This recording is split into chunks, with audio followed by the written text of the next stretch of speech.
Buenos días a todos. Primero agradecer la presencia de todos aquellos y aquellas que han querido acompañarnos. Desde luego al consejero de Bienestar Social de Lanzarote, porque necesitamos hombres cómplices, y le agradezco especialmente la presencia en esta jornada, en este espacio que pretende comenzar un espacio de reflexión desde la Diputación que tenga en el centro a las mujeres y las violencias que sufren y que, por desgracia, sigue sufriendo, y crear espacios de este tipo es necesario para la reflexión. A la directora del Instituto Canario de la Mujer agradezco la presencia y presto la colaboración desde la Diputación para todo aquello que sea necesario, a las asociaciones, tanto a las sindicales como aquellas que trabajan en el día a día con los cuidados, aquellas que protegen los derechos de las mujeres inmigrantes, y a todas aquellas mujeres y hombres que han querido acompañarnos para hacer una piña, hacer masa para cambiar las cosas y generar espacios libres de violencia machista.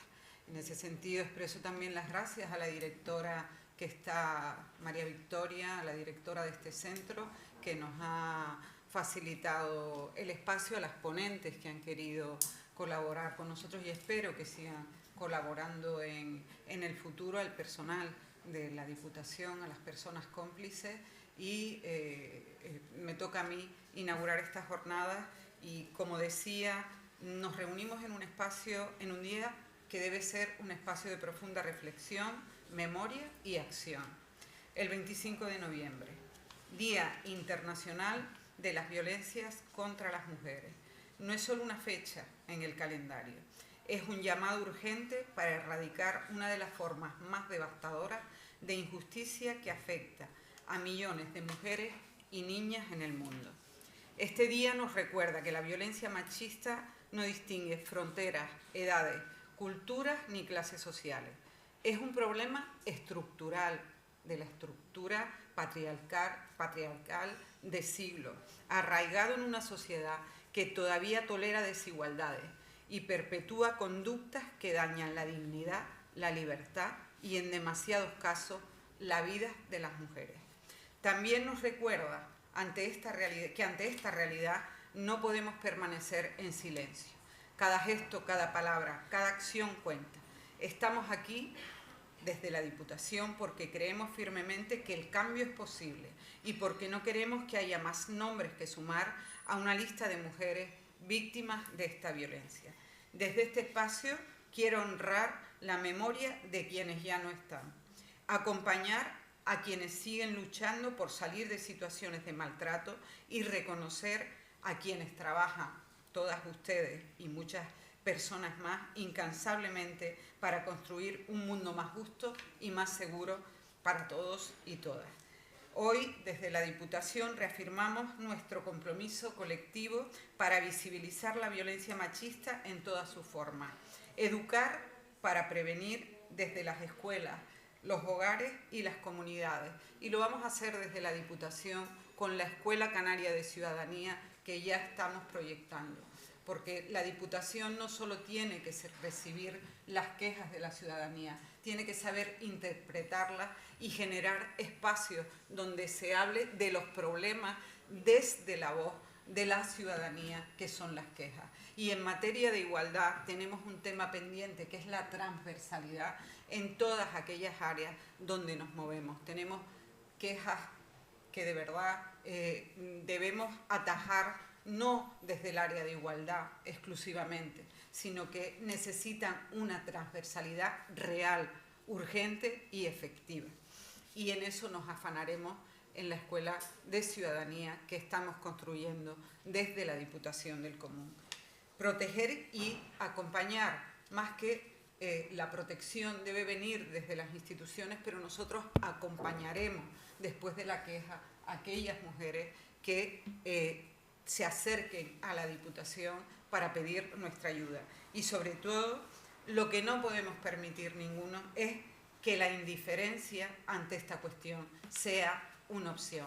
Y la Diputación del Común para nada va a ser indiferente a las cuestiones de las violencias machistas en todas sus formas. Creemos que este acto estas jornadas se deben consolidar, son las primeras, y debe ser un espacio de reflexión, pero también queremos que sea un espacio de esperanza y de unidad, porque luchar contra las violencias machistas no es solo responsabilidad de quien las sufre, que ya lo hace y casi pues con un esfuerzo sobrehumano. Necesitamos la coordinación con las instituciones y aquellos que pues pretendemos ser la voz de la ciudadanía. Y como dije anteriormente, quiero que se queden con esta idea, porque estamos en un momento donde algunos quieren negar que las violencias machistas existen. Entonces, ustedes saben que lo que no se nombra, como en el lenguaje, cuando nos borran, no existe. Lo que no se enfrenta no se transforma. Y desde hoy estamos aquí empezando un trabajo, quizás de muchos años y de compromiso personal, pero ahora desde la Diputación del Común, que queremos nombrar, enfrentar y desde luego transformar. Espero contar con todas ustedes hoy, que disfruten de las jornadas, que puedan sacarle provecho. Ponemos sobre la mesa las jornadas y las violencias machistas en la era digital, porque es un tema donde debemos sumergirnos, que sean para todas, como he dicho, de provecho, porque realmente creo que sí que podemos, hombres y mujeres comprometidos, cambiar esta lacra que dura muchísimos años. Gracias por la complicidad y, por lo tanto, a nombrar, a enfrentar y a transformar. Muchísimas gracias.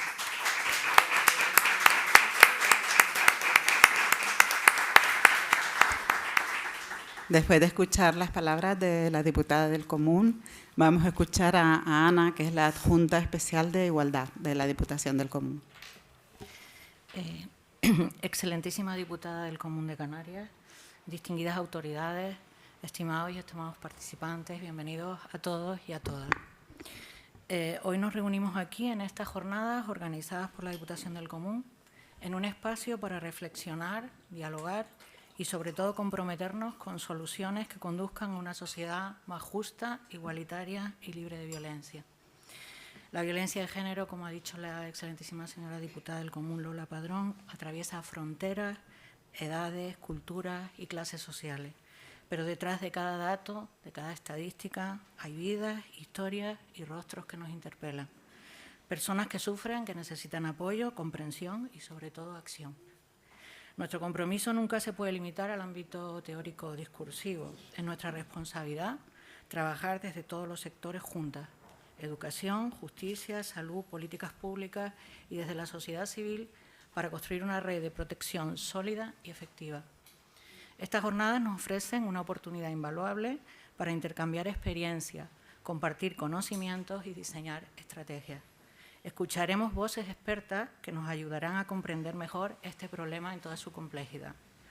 Profundizaremos en la violencia digital, fenómeno que engloba una serie de conductas como el acoso en redes sociales, la difusión de imágenes íntimas sin consentimiento, el monitoreo constante mediante dispositivos digitales, el doxing y la propagación de discursos de odio. Estas acciones no solo afectan a la privacidad, sino también a la seguridad, a la dignidad y a la libertad de quienes son víctimas. Para muchas mujeres, las redes sociales y las plataformas digitales, que deberían ser herramientas para expresarse, se han convertido en espacios inseguros. Reciben amenazas, insultos, ataques sistemáticos simplemente por ser mujeres o por alzar la voz en temas que incomodan a ciertos sectores. En otras palabras, se está limitando la participación plena de las mujeres en el ámbito digital, que es tan importante como cualquier otro espacio público.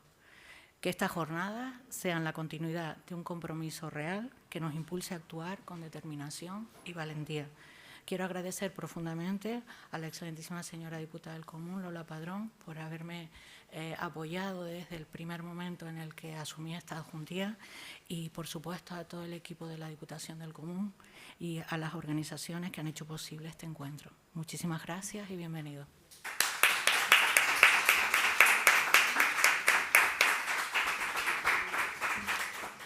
Pasamos ya, ¿no? Pero es que me olvidé de Maite, que es el alma de las jornadas y quien nos ha recomendado también a las ponentes, y creo que va a ser todo un éxito, y porque además es una mujer que se lo cree. Y muchas gracias, Maite, por estar colaborando con nosotras. Sí, dar las gracias a la Casa Pere Caldós, sobre todo porque yo soy muy galdosiana y debemos de recordar que Pere Caldós nos retrató a unas mujeres fabulosas que nos ha dejado ese legado para toda la humanidad. Y recordar a Emilia Pardo Bazán, que fue una mujer muy atrevida, muy adelantada a su época y que vamos, posiblemente, ayer recordamos Amnistía Internacional, que llevamos 91 años pudiendo votar.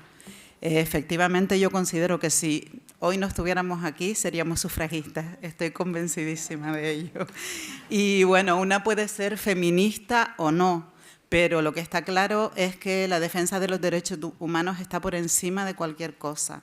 Y el derecho a la vida y a la dignidad, eso es inalienable. Por lo tanto, es de lo que desde la Diputación del Común pues se quiere conmemorar hoy en este día.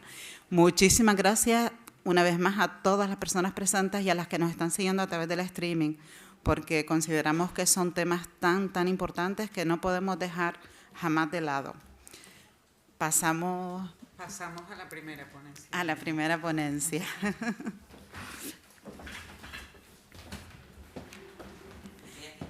Como les decía, vamos a contar hoy con 3 ponentes de lujo.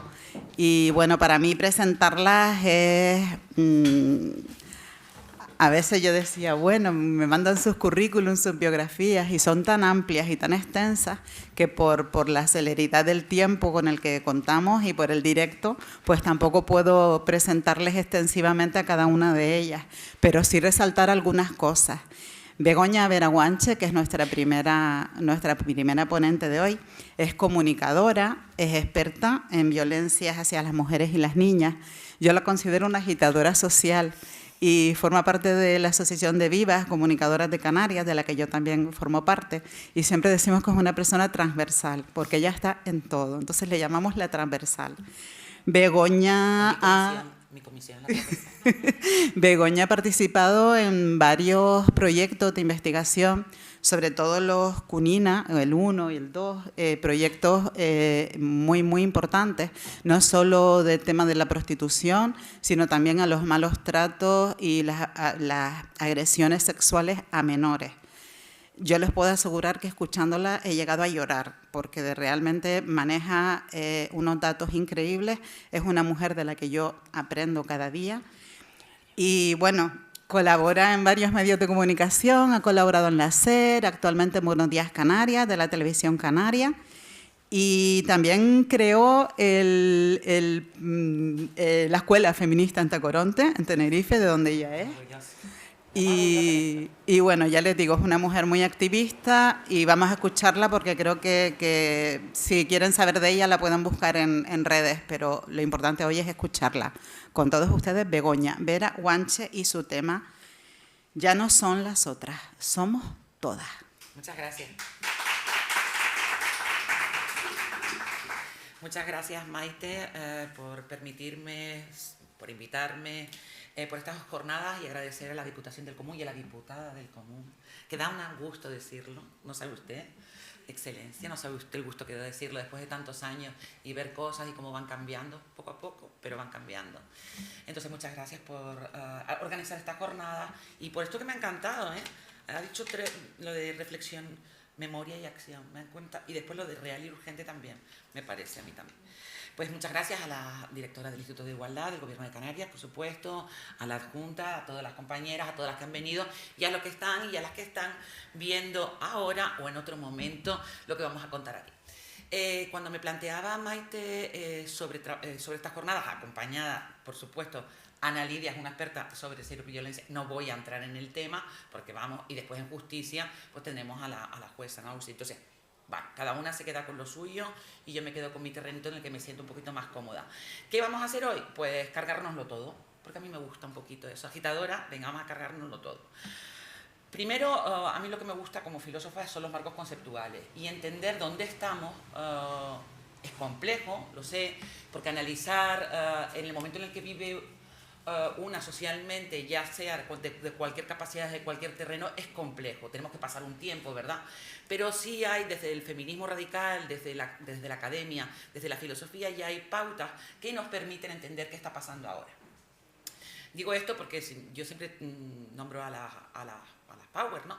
Rosa María Rodríguez Magda tiene un libro que se llama La mujer molesta, donde acuña términos que nos van a servir mucho.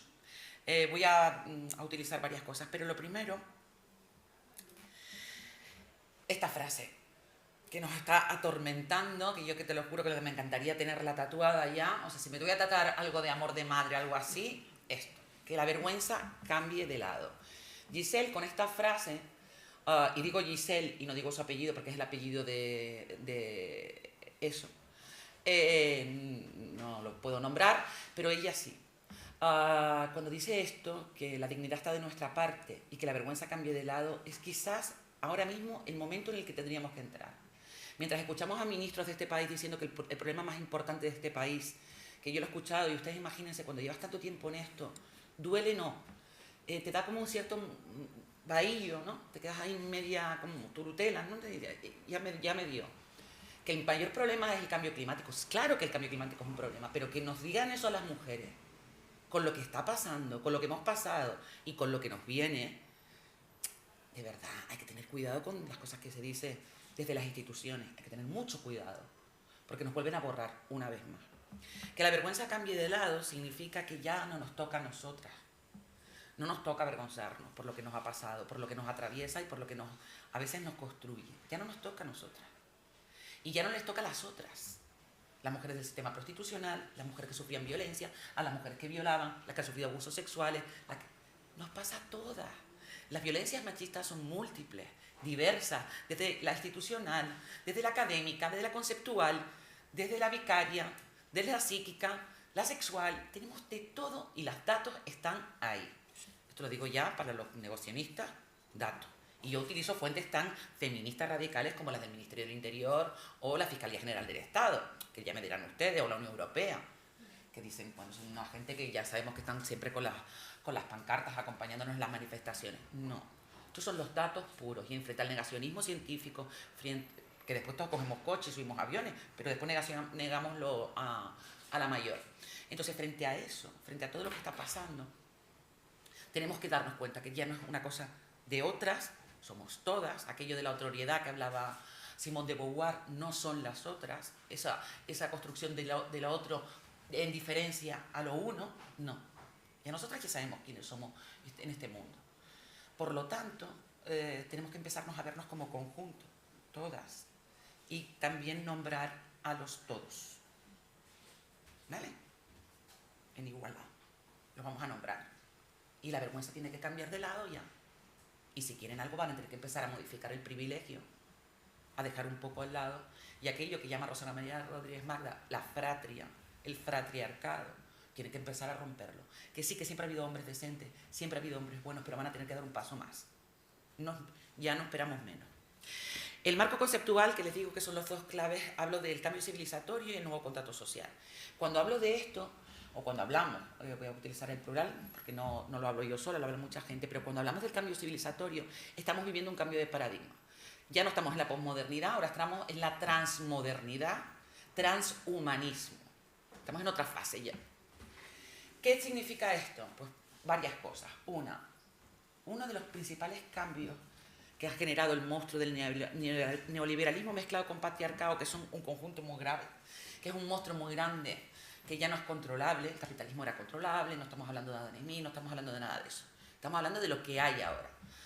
Grandes corporaciones internacionales que no dependen ni de países ni fronteras, no dependen de otras cosas y otras claves, y funcionan por sí mismos. Es como casi ya el Matrix, ¿no? Aquel de la película, ¿no? Ese monstruo. Pues sí, somos las pilas. ¿Cuál es el principal problema de este monstruo? Que ya el ser humano no es solo sujeto de consumo, sino objeto de consumo. Somos como los señor y señora Potato. Reemplazables, cambiables, modificables, cosas. Y pasamos a ser como, bueno, ya el petróleo, pues bueno, ¿cuál es el mercado ¿Qué es lo que es inagotable en este planeta? El ser humano va a ser nuestro gran objeto de mercadeo. Si no entendemos esto, tenemos que entender también otra clave, que es la primera vez en la historia de la humanidad que somos seres gregarios, que en conjunto, ¿no? Ya sea por aquello que decía Hobbes o ya por lo que decía Aristóteles o por lo que nos unamos, pero necesitamos esa unión entre individuos. Ahora mismo está por encima lo individual que lo colectivo. Tus deseos son derechos. Tus deseos individuales son derechos y tienes derecho a defenderlos. Por encima de los otros, de las otras, de todas. Si quiero un hijo, lo compro. Por encima de los derechos del niño, por encima de los derechos de la mujer. Y lo llamo gestación. Si quiero el cuerpo de una mujer para violarla previo pago, tengo todos esos sitios para... Bueno, ya puedo ir hasta los centros de menores, ¿verdad? Ya no hace falta. Puedo ir. Los datos sobre abusos sexuales en la infancia siguen aumentando. A mí no pasa nada. Eso sí, un 23%. En comunidades como Canarias, que tú te quedas pensando y digo, no importa la infancia. Esto como el rollo de la película del lobo de Wall Street, pues lo mismo, no importa la infancia. Y no salimos a la calle, deberían haber barricadas, ¿verdad? Porque como nos importa tanto la infancia, por tu carajo. Lo siento. Y el nuevo contrato social, esto viene por la filósofa canaria Cristina Molina Petit, de su tesis doctoral maravillosa, que si no la han leído, léanla. Más directora Celia Morós, o sea que no se puede pedir más.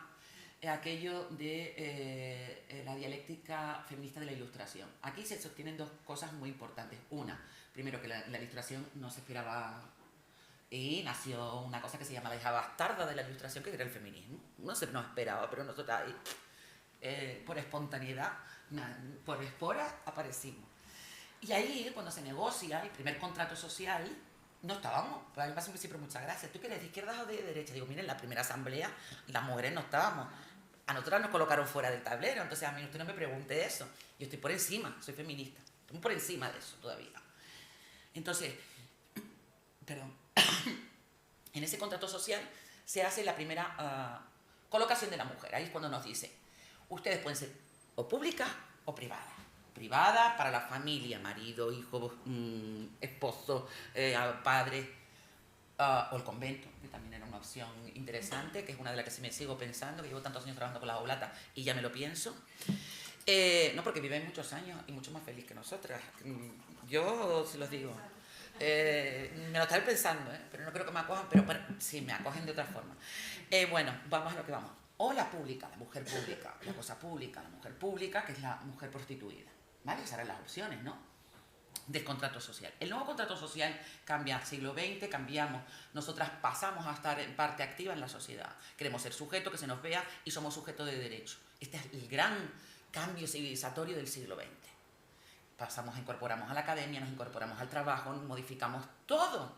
O sea, los últimos 50 años del siglo XX, o sea, el mayor cambio civilizatorio que ha habido en la humanidad, se transformó todo. Pero no había nuevo contrato social. Había una película belga muy graciosa, lo del nuevo Nuevo Testamento, pues más o menos. Entonces, esta es la gran pelea. Esta es la gran pelea que estamos desde finales del siglo XX y la que estamos ahora. Y la que se quiere negar esto y la que no se nos quiere quitar sujeto activo de este nuevo contrato social. Esto es lo que estamos peleando. Cuando nosotras reclamamos, cuando pedimos, mírennos, vean, no sé qué, y esto es lo que hay. Ya hemos analizado hasta la saciedad qué es lo que está pasando con las violencias y cómo funcionan, cómo nos atraviesan. Existen datos, estudios, tenemos de todo. Desde que cuando la política sexual, ¿no? En los 70 ya estábamos hablando de esto, ¿no? Cómo se construye a través de la violencia sexual. A nosotras se nos dice, bueno, tu caminito, no te vayas de la verederita, ¿vale? Porque son reguladores sociales, reguladores patriarcales, mejor. Entonces, todo esto, ese es el marco en el que nos estamos moviendo. O es la propuesta que yo hago y que hacemos muchas para que ver dónde estamos. ¿Por qué? Por ejemplo, estas cosas que a mí, saben que lo que me interesa, una de las cosas que me de mayor interés es el sistema prostitucional. Este nuevo sistema prostitucional en el que está la pornografía como la pornografía mainstreaming, ¿no? Como aprendizaje, pedagogía sexual, en el que las TIC de la información se convierten en la nueva puerta de entrada, en la que sigue existiendo todo tipo de vejaciones y violencias en el sistema prostitucional. Bueno, entonces a mí me decían siempre, que curioso, ¿no? La intención que siempre hay en las decisiones de cierta gente, ¿no? De cuando estamos hablando del sistema prostitucional, que de repente hay que volver a dividirlo, porque claro, aparece una cosa que es la trata, que queda muy feo, pero que ya es un concepto jurídico. No voy a entrar en el terreno de Aus, pero ya existe. Pero, vale, es que claro, hay putas buenas y putas malas. Están las de la trata y después están las otras que eligen libremente. No. Entonces yo digo, bueno, pues vamos a cogerlo. Esto es como cuando el movimiento LGTBI, los insultos los cambiaban. Entonces decían maricón, entonces ya maricón lo pasábamos a hacer. Perdonen que hable así, pero esto es como se habla socialmente. Entonces cogían ese término, lo utilizaban y lo lanzaban, ¿no? Pues esto es lo mismo, vamos a coger el término que nos están dividiendo. Yo no voy a entrar en las divisiones ya. Se acabó. Ni en unas ni en otras. Las interesadas no me interesan ya. Entonces yo me leo el concepto de trata, que todo el mundo está de acuerdo. Y veo una cosita que saben que el concepto de trata tiene un truco, ¿no? Es o. Es que se dé una de las cosas, no se tienen que dar todas, ¿vale? Pero hay una que me interesa mucho, el abuso de poder o de una situación de vulnerabilidad. Y entonces cuando empiezas a trabajar el concepto de vulnerabilidad, vulnerable es aquella persona que no tiene otra alternativa real y aceptable que someterse al abuso implicado. Es decir, personas vulnerables son aquellas que por razones de edad, género, estado físico o mental, o debido a circunstancias sociales, económicas, éticas o culturales, encuentran especialmente difícil ejercer plenamente sus derechos ante el sistema de justicia reconocido por la ley. Y yo les pregunto a ustedes ahora, ¿a que nos sentimos vulnerables alguna vez? ¿A que todos y todas somos vulnerables? Entonces toda persona que ha sufrido hasta no sé cuánto no puede haber sido, bueno, pues te lo compro y me lo llevo. Y me quedo con este concepto de vulnerabilidad. Porque claro, en la parte de la víctima y en parte... Aquí yo utilizo mucho a Kant, porque me da por ahí. Me cae mal, pero lo utilizo porque claro... Era un señor que no hablaba con las mujeres porque era una pérdida de tiempo, entonces, como entenderán, ya está descontextualizando, está feminista. Digo, perdone, soy yo, que esto no significa lo que cansea, ¿no? Pero mira, nuestro sistema jurídico, sobre todo los códigos penales de las democracias occidentales y sobre todo europeas, se basan en los imperativos, ¿verdad? Y se basan en muchas cosas que dijo este señor. Pero se olvidaron de una cosa que sí decía, que me parecía muy interesante. La carga del delito... Voy a utilizar mis palabras, él lo decía la Paz de otra manera mucho más interesante y mejor que yo, pero bueno, vamos a intentar entenderlo. Está en la víctima, ¿verdad? Nuestro sistema se basa en que la carga, tanto en denunciar, decir lo que le ha pasado, la carga del sufrimiento, cuantificar el sufrimiento y el dolor que ha sufrido, está en la víctima. Entonces él decía, ¿y si lo modificamos y ponemos en la intención del victimario?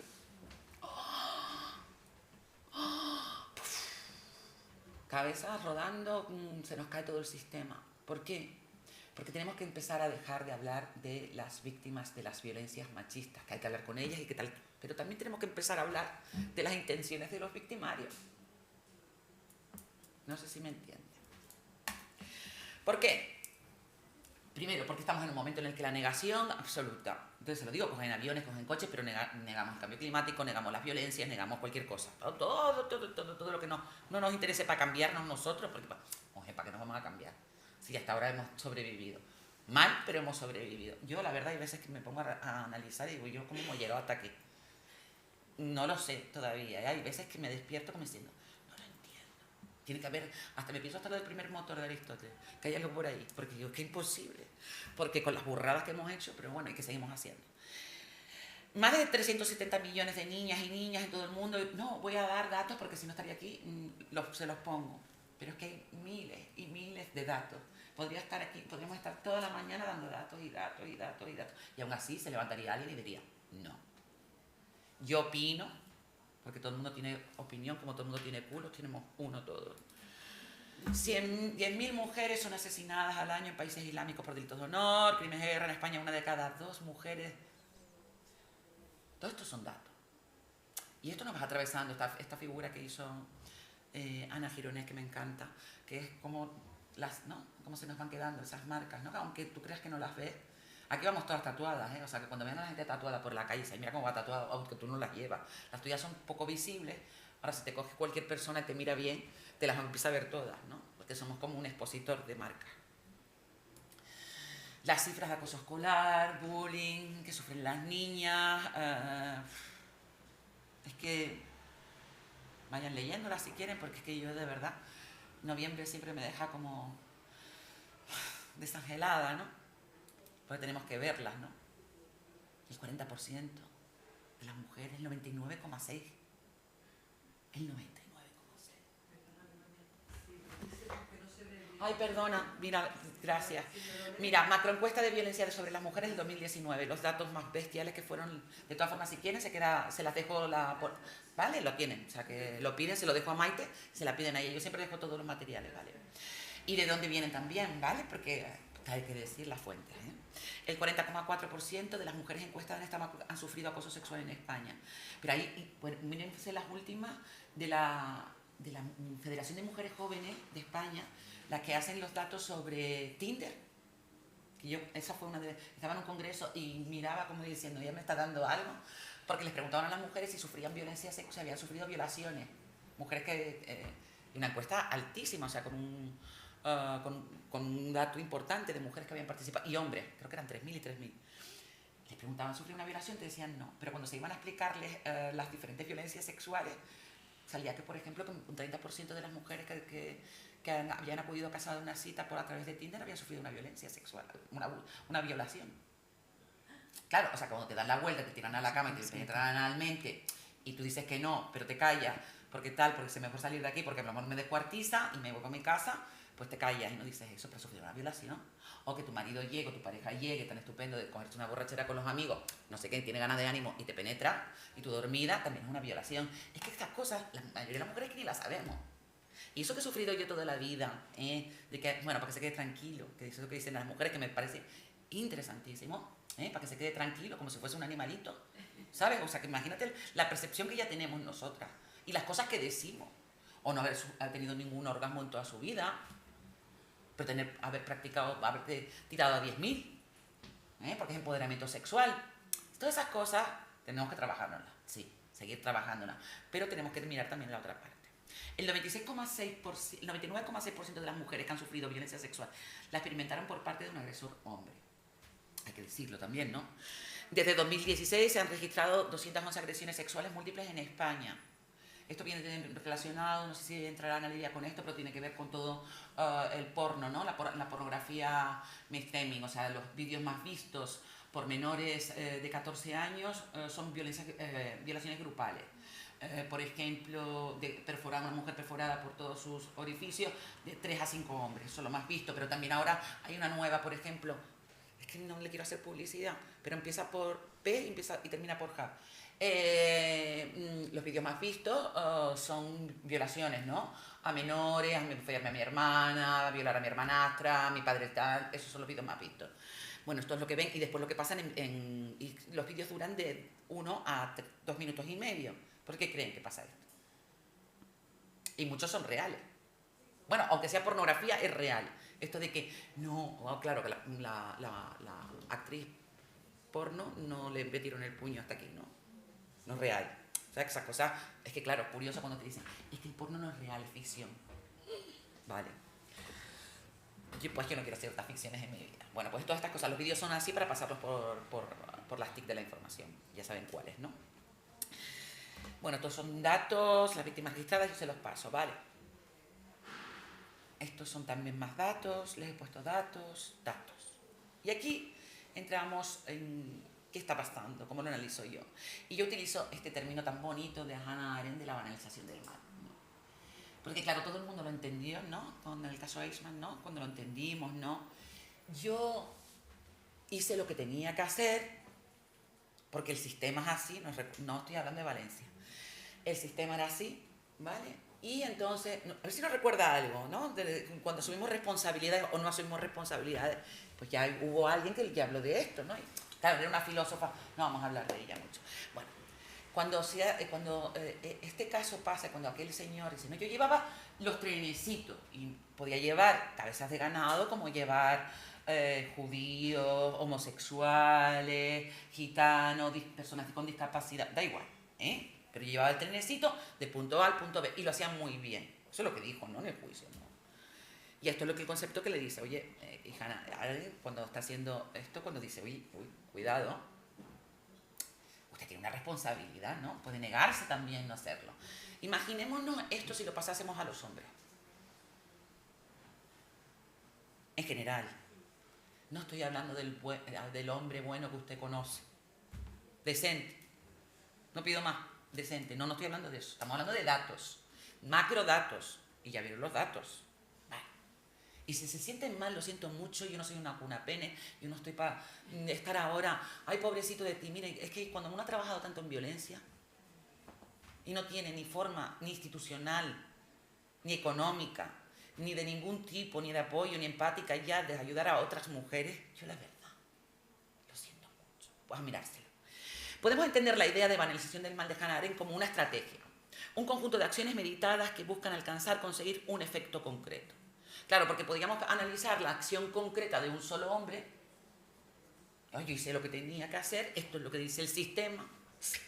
Hagan una relación ahora. Es que me viene muy bien la actualidad, ¿eh? Yo no se los pido, pero es que a mí ese presidente autonómico me lo da unas cosas y el ministro de Cultura me da también unas cosas que digo, mira, me da pie a cosas, a hablar de otras. Un conjunto de acciones meditadas que buscan alcanzar. Vamos a hablar como estrategia. Ella no hablaba, Hannah Arendt nosotros decía la acción concreta de un solo individuo, de un sujeto concreto. No, esto cumple una estrategia. En el caso que nos ocupa acerca de las explotaciones sexuales de las mujeres o las violencias sexuales hacia mujeres y niñas por el hecho de ser mujeres y niñas, repetimos. Este conjunto de acciones meditadas los buscan alcanzar o conseguir es nuestro sometimiento, el de todas las mujeres. Cuidado, ya lo decía, ¿no? Miller cuando decía, es que esto es para decirte que esto está aquí, cuidadito, cómo te portas. Si eres pública, si sales a la calle, te puede pasar esto. Nos acordamos del caso de Alcácer, lo que pasó, ¿no? Cuando aquel cambio, que aquello fue tremendo, cuando nos decían, porque lo digo porque eso me tocó a mí, ¿no? Cuando se utilizaba por parte de los medios de comunicación y las instituciones públicas aquel anuncio de esto te pasa por salir sola, que se hizo, y se hizo tremendo, que yo espero que algún día alguien asuma responsabilidad de lo que pasó, de lo que tuvimos que sufrir mi generación. Pero bueno, no pasa nada, estamos acostumbrados. La expresión banalidad del mal significaría algunos individuos actúan dentro de las reglas del sistema al que pertenecen sin reflexionar sobre sus actos. No se preocupan por las consecuencias de sus actos, solo por el cumplimiento de las órdenes. ¿Recuerdan lo que les hablaba antes de la fratria? De lo importante que es el grupo, somos seres gregarios, lo importante que es el grupo y lo importante que es para los hombres el grupo. Cuando estás en el bar, cuando estás con los colegas viendo el partido, cuando estás no sé cuánto y suelta el... Hace poco me pasó, estaba dando una charla en ADG y curiosamente tú llegas y la mayoría son hombres y yo ahí ya me quedé como digo, ay Dios, espero que no pase nada. Pero no, eran hombres que venían interesantes, pero con mucho interés en contar y entender qué podían. Porque se veían en este cambio, ellos están notando un cambio, tienen que posicionarse. ¿Qué pueden hacer y cómo se puede hacer? Claro, yo ya, mi amor, no estoy para eso, ¿sabes? Te lo van a tener que currar ustedes. Pero podemos participar como aliadas, vamos a utilizar el término de... Entonces me decía, mira, yo he estado siempre haciendo deporte y de repente estábamos en el grupo haciendo, como dicen, un entreno, ¿no? Un entreno. Es que yo no hago deporte. Entonces decía, de repente aparece uno y empieza a hablar de que con las últimas citas lo que hacía, aunque dijesen que no, era darle por la vuelta, penetrarla analmente. Dice, me sentía tan mal. Miraba a los otros y hasta ahora te podías callar. Dice, pero es que no podía. Dice, lo más fuerte fue que otros hombres me apoyaron y tal. Pero claro, el miedo a no ser apoyado, el miedo a ser expulsado, el miedo tal, oye, sí, está ahí, pero yo te lo puedo asegurar que llevo toda la vida así y aquí estamos. Y soy heterosexual y tengo pareja, o sea, se puede llevar, duro, pero bueno, para eso estamos, ¿no? Para ser mejores, para ser más felices y dejar el mundo mejor de lo que lo encontramos. Estoy citando mucho a Aristóteles últimamente, como se nota que soy profesora de filosofía. Bueno, Algunos individuos actúan dentro de las reglas del sistema al que pertenecen sin reflexionar sobre sus actos. O incluso a veces reflexionando, pero el miedo, la pérdida del privilegio. No se preocupan por las consecuencias de sus actos, solo por el cumplimiento de las órdenes. ¿A qué te recuerda? Y si ampliamos y decimos el cumplimiento de los mandatos del patriarcado de la patria, ¿no es más fácil de entender de qué estamos hablando ahora? Arendt también nos dice dos cosas importantes. Una, la práctica de actos malvados no son considerados a partir de sus efectos o de su resultado final. La intención. ¿Se acuerdan lo que les decía? Tenemos que irnos antes. Antes. Y nos alerta que estemos atentas a que no vuelva a ocurrir. Y nos da las claves para identificar el proceso. O sea, que miramos lo que nos decía Hannah Arendt, cómo identificar todas estas... Cuando alguien te empieza a hablar del sistema, a negar las realidades, a negar otras, recuerden dónde estamos, ¿no? Dónde estamos cayendo. Una trampa muy peligrosa. Nos está pasando ahora mismo con la objetivización del ser humano y la desconexión empática. Y aquí hablo de desconexión empática porque quizás una de las herramientas más profundas, más vitales, individuales que puede tener el sujeto. La desconexión empática pasa por la deshumanización del otro, ¿vale? Cuando tú no eres humana, cuando tú no eres sujeto de derecho, es mucho más fácil, ¿vale? Cuando pasas a ser un borrón y no pasas a tener identidad propia, cuando se nos borra, se nos dice a una o a otra, se nos divide lo que se está intentando conseguir, hay una intención directa de que no nos paramos a pensar sobre esto y que desconectemos.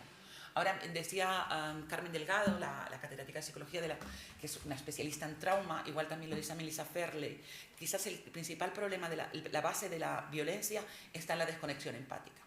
Solo el ser humano es el único animal, mamífero, que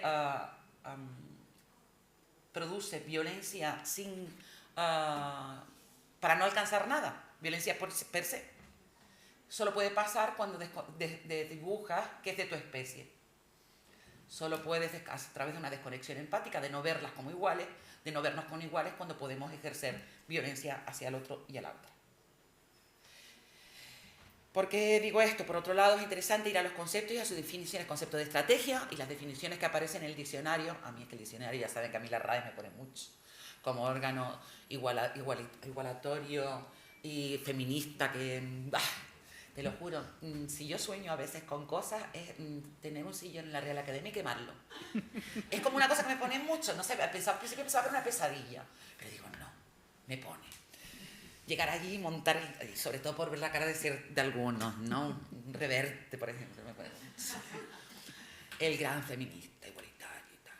Ya hay otros que han muerto menos, porque la naturaleza actúa, tarda a veces, pero actúa. Concepto de estrategia y las definiciones que aparecen en el diccionario. Primero, definición de estrategia en el diccionario. Arte de proyectar y dirigir las operaciones militares, especialmente las de la guerra. Estamos en guerra. Estamos en guerra. Ello es todo para la guerra. Es como, ¿se acuerdan de Margaret Mead cuando decía aquello de cuando se inicia la civilización y preguntaba en una conferencia, preguntaba a sus alumnos, ponía una flecha, ¿no? Y les preguntaba a sus alumnos aquello de que inicio de la civilización. El descubrimiento de la flecha en el 200.000 en África, tal. Descubrimiento de no sé qué, todo eran cosas bélicas, ¿no? Y entonces ella pone la imagen de un fémur curado, ¿no? Dice, ¿y no sería mejor, que esto nos pasa mucho a las mujeres, ¿no? Bueno, podríamos hacer un inciso sobre esto. Dice, ¿no sería mejor el inicio de la civilización como el momento en que las sociedades nómadas se paran? Porque un fémur solo se cura cuando se para el grupo y se cuida por otro, ¿vale? Porque te traen el alimento, no sé cuánto. ¿Por qué no analizamos el inicio de la civilización y basamos a la civilización, basamos la humanidad en el cuidado? Uy, todo un melón. ¿Por qué? Porque primero, si eres feminista tienes un problema constante con esto de los cuidados, hasta que un día de repente digo, pero ¿cuál es el problema? Que yo cuido. A lo mejor el problema es que los demás no cuidan. Porque es que a mí me gusta cuidar. ¿Por qué tengo que verlo como algo negativo? El problema es el abuso de cuidado, no que yo cuide. Esto me entienden todas. Y digo todas porque el cuidado, porque lo digo otra vez por los ofendidos, porque el cuidado está demostradísimo, ¿eh? Por la OIT, por ejemplo, que es otro órgano feminista también. La definición de estrategia en el diccionario, serie de acciones muy meditadas, encaminadas hacia un fin determinado. ¿No suena? Y con un lenguaje más que de metaverso o transmoderno, sería algo así. Consiste en destacar en pantalla aquellos elementos que aportan las claves de la narrativa. Vamos a tener que cambiar la narrativa. Somos sujetos, somos actrices, somos escritoras de la nueva narrativa. Tenemos que creérnoslo, tenemos que hablar. Y es de un todas a un todos. Dejemos de las individualidades, la negación de los datos, esto es ciencia, lo hemos aceptado, volamos, vale. Pues entonces aceptemos esto, lo que nos dan los datos, lo que nos dicen las investigaciones.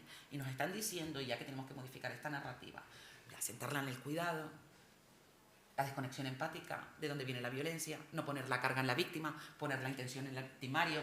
Todas estas cosas vamos a tener que enfrentarlas ya. Pero como sociedad, si queremos llegar a algún lado, porque esto vamos, ya sabemos a dónde vamos. No tengo que explicarlo, ¿vale? Otra idea sería sobre la responsabilidad de acciones, pues estoy terminando, voy bien de tiempo. Es que yo paso, soy muy alemana. Sí. Otra idea sería sobre la responsabilidad, digo la alemana porque me refería a Kant, ¿vale? Prusiano podría decir, porque sabían que el reloj se ponía por cómo se movía él, porque yo soy igual que él, me encanta. Otra idea sería sobre las responsabilidades de las acciones. Es necesario conocer las razones que llevan a los hombres a actuar, cómo lo hacen, contextualizar, pero esto no los exime de la responsabilidad de sus acciones, ¿vale? Los individuos deben saber, les haremos saber y ya no podrán escudarse en la ignorancia. Pues es esto lo que hace el feminismo. Eliminar la banalización del mal, haciendo que entendamos los procesos y estrategias que están detrás de sus supuestas acciones individuales. No son peones del mal, no son los hilos, son las manos, y las tienen sucias, muy sucias. Fin.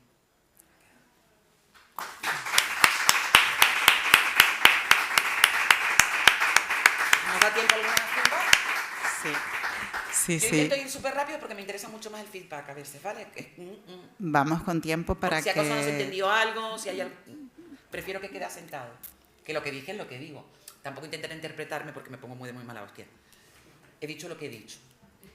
Sobre todo aprovechemos porque Begoña, como bien les he dicho, es profesora en un instituto, tiene clase y va a salir corriendo y no se va a quedar al debate final. Me da Entonces, mucha pena, si se les ocurre cualquier cosa que quieran comentar, alguna pregunta que quieran plantearle a Begoña Veraguanche. Pero que tengo de clases con los niños de 13 años y estamos trabajando un tema que se llama Frente al negacionismo, datos. Entonces, entenderán ustedes que vaya primero de eso, a ver qué me han traído, qué trabajo me han traído mis piscos y piscas, ¿vale? Sí, perdón. Sí. Buenos días. Basó su intervención desde la premisa del avance civilizatorio de la segunda mitad del siglo XX y teniendo como pilar el contrato social. Sin embargo, desde la crisis financiera del 2008 y el mundo post-pandemia y los conflictos bélicos que nos asolan, es evidente que hay un desmantelamiento del estado de bienestar, una proletarización de las clases medias, que el ascensor social no funciona y por consiguiente el contrato social de posguerra, el factor renta, trabajo, la keynesiana y demás, pues se nos está yendo de las manos. Por lo tanto, mi pregunta, ese diagnóstico, ¿cómo lo extrapolaría ante un mundo occidental que además está en franco retroceso? Me encanta que me hagas esa pregunta. Cuando te exponía, decía dos claves, el patriarcado y el neoliberalismo. No pueden ir, no podemos solo analizar desde las modificaciones económicas, desde lo que vivimos en la sociedad, desde un keynesiano, por decirlo de alguna forma, solo económico, que aquí es mi gran crítica, la gran crítica que le hacemos a los marxistas, ¿no? Yo soy más hegeliana en esto, ¿no? O sea, vamos a ver qué hay de fundamentos, desde dónde hemos estructurado esta sociedad. Y te digo, órdago la mayor. Para entender el nuevo contrato social, tenemos que entender que en el primer contrato social, no estábamos nosotras. No estaban dentro de los análisis la economía, se analizaba la economía productiva y no la economía reproductiva, como sustento de la economía productiva. Como dice la feminista, la última premio Nobel economista, cuando decía, el cuidado no se cuantifica. Si no lo cuantificamos, ¿cómo entendemos que el varón pueda salir? Hablo en términos generalizados, macro, ¿no? el varón pueda salir a producir si no tienes la carga reproductiva, o sea, los cuidados, la casa, las siguientes estirpes. Si tú no puedes analizar, si tú no tienes todo eso, ¿cómo sales? ¿Cómo no cuantificas eso? Vamos a tener que cambiar todo. O sea, no nos valen las mismas conceptos, tenemos que revisar todos los conceptos. No nos van a analizar socialmente solo desde la sociedad del bienestar. Como decía Emilio Lledó, vámonos al bien ser. Porque seguimos analizando todo esto con los mismos conceptos que no nos han dado grandes cambios en avances tecnológicos, pero no grandes cambios en humanidad. Tenemos que basar otra vez, como decía el otro día la Premio Princesa de Asturias, cuando decía la educación cuantificable y competitiva y no la educación humana. ¿En qué hemos fundamentado nuestros principios civilizatorios, nuestros principios de la humanidad? En el patriarcado y el neoliberalismo. Los han copado todo. Cuando hablaban de transversalidad, tenemos que empezar a modificar los conceptos que tenemos y que manejamos. Yo no puedo seguir como mujer no analizando la sociedad si no atiendes al cuidado. Que no se fundamente en el cuidado de unos a otros. Nuestro elemento principal, ¿cómo se llama esto? Donde se encaja todo. Sí, la columna vertebral. El cuidado entre unos y otros. La disociación empática. No ver al otro, no ver a la otra en su plenitud. Si no vemos todo eso, ¿cómo vamos a seguir analizando? Entonces, yo te digo, entiendo tu pregunta, pero es que yo me voy todavía más para atrás. Digo, es que no seguimos pensando en términos de economía patriarcal y de neoliberalismo. Vamos a tener que romperlo. Vamos a tener que empezar a vernos desde otro lugar. Y ese lugar no lo estamos viendo. No sé si te he respondido. Creo que no. Yo te digo, de lo que tú me dices, yo me diría todavía un análisis más, todavía más conceptual incluso. Creo que compramos los conceptos sin haberlos revisado. Los hemos comprado, porque era lo que había. Pero yo te digo, te sugiero, por ejemplo, La mujer molesta, Rosa María Rodríguez Magda, que es una de las ahora mismo, de las entidades. Yo te lo sugiero que la leas, ¿no? Cuando habla de esto, cuando habla de los conceptos, la revisión de los conceptos desde el feminismo radical y desde la filosofía, te quedas así como diciendo, uy, ¿y yo he comprado esto? Y lo tenemos comprado, o sea, esto no es para flagelarse, lo tenemos comprado porque nosotros, todo hombre y mujer se ha creado en una sociedad neoliberal y patriarcal. Ahora nuestra función es revisarlos todas. Sí. Begoña, tenemos 2 preguntas más. Espérate, que te termine él, y porque no quiero dejarlo por medio, o sea, no, perdón. Sí. No, el problema reside en que el neoliberalismo, que bien visto, que va de la mano del patriarcado y se retroalimenta estructuralmente, es que están venciendo. Claro, no, han vencido. No, o sea, tú asúmelo, las cosas hay que asumirlas con dolor, con vaselina, como quieras. Estamos viviendo en eso. Ahora, ¿qué podemos hacer como ser humano? Revisar. Creo que lo que hemos comprado no es lo que nos vendieron, no es lo que hemos comprado.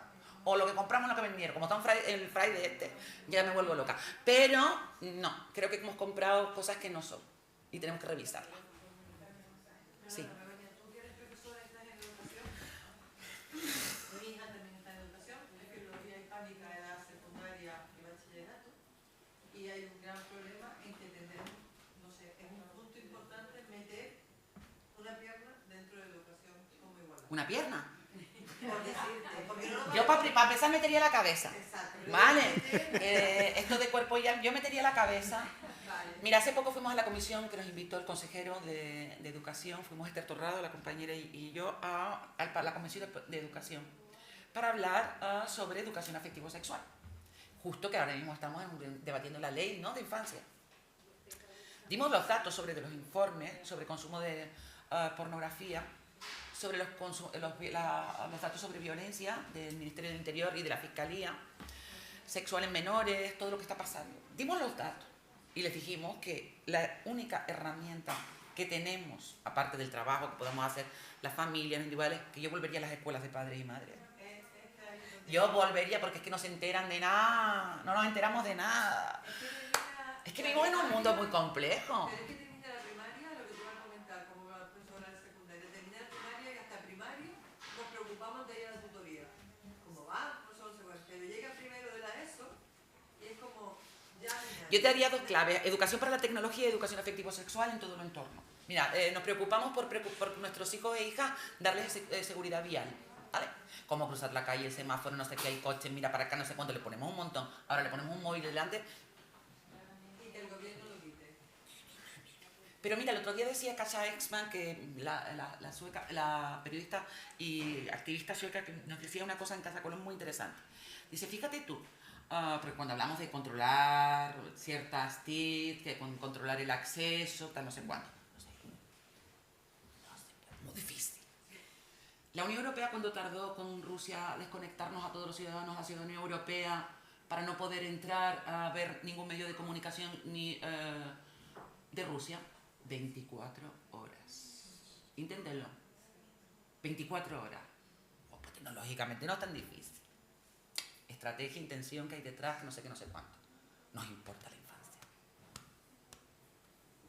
Es que la juventud está yéndole Pero la juventud nos está dando lecciones también, ¿eh? La juventud nos está dando lecciones en este país preciosas. Preciosas. Entonces también hay que mirar que mientras que no hemos versado de una educación competitiva y cuantitativa y que hemos fallado tal, cuando han tenido que dar poner el hombro, son los primeros que lo han puesto. Que es de las cosas más bonitas que me han pasado en mucho tiempo. La última pregunta, por favor, porque tenemos que continuar y además Begoña tiene que irse. Venga, ¿cuál es la última? ¿Querías comentar? Es una pena La diputada. Es una pena que tenga que irse, Pero tú piensas que es que estamos hablando que lo importante son ellos y después no estamos cuando hay que estar con ellos. ¿Y ella? Pues, no, digo que no. vale. Con respecto a Rafael planteaba la pregunta, es trabajador de la Diputación del Común, y yo sí que creo que, aparte de que me encanta la ironía que empleas en los debates porque despierta. No salva. Entonces, yo creo que los alumnos y alumnas, porque me gusta coger lo positivo de las cosas, porque si nos deprimimos, evidentemente, el contexto que tenemos es el que tenemos y que tenemos. Debemos trabajar y cambiar, o intentar cambiar desde el círculo donde nos movemos. Rafael hacía la pregunta y yo, a raíz de su pregunta, pues me surgía que cualquier informe que tengamos, cualquier dato que tengamos, cualquier estudio que hagamos, si realmente no ponemos en práctica aquellos impactos de género que debe haber, que es lo que realmente da la base a cualquier estudio, o sea, si estudiamos la pobreza o la pobreza invisible, o estudiamos el número de quejas que hay en la Diputación del Común, si no tenemos una base donde se plantee que la pobreza invisible, tanto en materia de educación como en vivienda, tiene una base de género. Un enfoque de género, un sesgo de género. Claro. No, tiene una base donde el género es importante. Claro. ¿Por qué? Porque evidentemente en materia de vivienda, la crisis, cualquier crisis, la que vivimos y cualquiera, en las clases medias y en la clase media, si hay una familia monomarental que se queda sin vivienda, es evidente que monomarental con una mujer que no trabaja media jornada, enfoque de género también en lo laboral. O sea, el problema es que los informes que se están planteando son como los planteaba Rousseau, pero más modernos, ¿no? O sea, Yo te dije que no iba a entrar en ciertas cosas que las voy a superar ya. Pero lo digo yo, que tengo la responsabilidad de la Diputación del Común Claro. y de hacer un informe anual. Entonces, es una de mis obsesiones, porque también Pues te lo agradezco. estuve en el Parlamento muchos años y sé cómo se habla del presupuesto y demás. Es muy difícil porque hay que articular con un sistema de indicadores que no está activo, plantear los informes con el impacto de género, pero es absolutamente necesario para tener la base para poder cambiar las cosas. Por eso, más que una pregunta, era una De la que estoy totalmente de acuerdo, pero por eso te decía yo una reflexión, pero que solo, y lo que tú decías, ¿no? O sea, en las jornadas lo que pretenden es la continuidad, porque realmente solas no podemos. Y nos hemos movido en colectivos también cerrados, por ejemplo, afectivo sexual, colectivo Arimaguada, que no sé si habrá alguien. Yo empecé con colectivo con 18 años, 20 años, con Arimaguada en La Laguna, ya en aquellos tiempos, después cuando se revolvía toda la autonomía en Canarias. Hay muchísimas cosas que gente que siempre ha sido consciente, pero es muy interesante conectar voces y conectar proyectos. Por lo tanto, desde los pequeños o grandes grupos de mujeres debemos empezar a conectarnos para plantear que los impactos en los estudios y en las bases sean reales. Eso es lo que quería yo. Y estoy totalmente de acuerdo, o sea, como puedes entender, estoy totalmente de acuerdo, pero como yo le dije, y ya lo dije al principio, no voy a entrar en divisiones torticeras, interesadas, con estrategias claras de dividir, ¿no? Yo hablo de todas. Yo hablo de todas. Y cada una que se vea con lo que quiera. Me da igual, o sea, voy a hablar de lo macro. Yo para los chicos, lo siento, me pongo a jugar al cinquillo. Yo me quedo con lo macro. Y entonces, lo siento, esto es lo que hay. Estos son los datos y los datos tienen un impacto y tienen un sesgo de género. Y hay que hacer las preguntas concretas para que te salgan las respuestas adecuadas, no intencionadamente, sino reales. Si somos el 52% de la población. ¿Dónde estamos? ¿Dónde estamos? ¿Cuáles son las cosas que nos pasan? Nos pasan cosas diferentes. Pero ya todo esto lo tenemos más que... Ahora hay gente que quiere volver a negarlo. Bueno, lo quiere negar por una intención. Y eso es lo que tiene que... Y con una estrategia clara. Y eso es lo que tenemos que tener claro. Porque al enemigo, al monstruo, hay que verlo, hay que vestirlo, hay que ponerle nombre, hay que ponerle cara, para que pierda su poder. Porque si no, vamos a estar siempre en la sombra. Y yo en la sombra no quiero estar. Y no que sea un ser de luz, que no lo soy. Pero, vale, entonces... Que cuando me levanto mal, me levanto mal. Entonces, pues despedimos con estas palabras a Begoña Vera. Muchas gracias. Begoña, muchas gracias. Nosotras continuamos. Suerte Me da una pena, pero bueno, gracias. con tus niñitos hoy. Ay, sí, que van a trabajar más bien. Quiero volver a repetir, a darles las gracias a todas las personas que nos están acompañando hoy de forma presencial y todas las que nos están siguiendo a través del streaming. Se acaban de incorporar el adjunto primero y la adjunta segunda de la Diputación del Común, Antonia Larco y Arantzazu Tejera, que bueno, que por motivos de vuelos pues han llegado un poquito tarde, pero están aquí.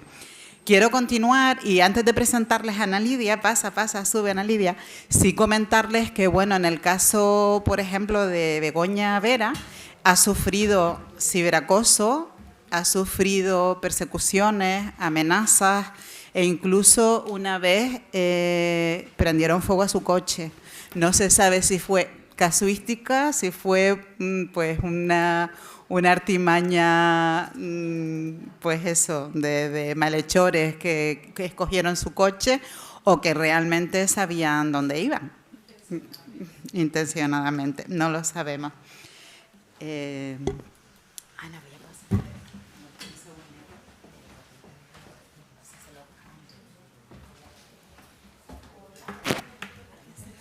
Bueno, muchas gracias, de verdad, les repito, a las asociaciones sindicales que están aquí, a las asociaciones de mujeres que han venido a acompañarnos esta mañana y continuar con Ana Lidia Fernández Layo Fernández, que es la coordinadora del Servicio Insular de Prevención y Atención a las Violencias Machistas, es especialista en género, experta en inteligencia emocional, es terapeuta Gestalt, magíster en cooperación internacional y grado en relaciones internacionales y ciencias sociales.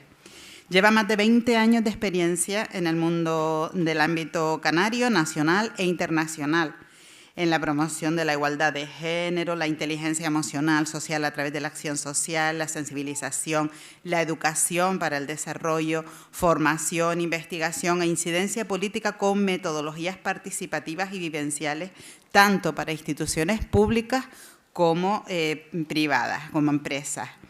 Ha trabajado en más de 25 países, en América, Asia y África. Y además es la fundadora de la asociación Opciónate, con sede en Las Palmas de Gran Canaria.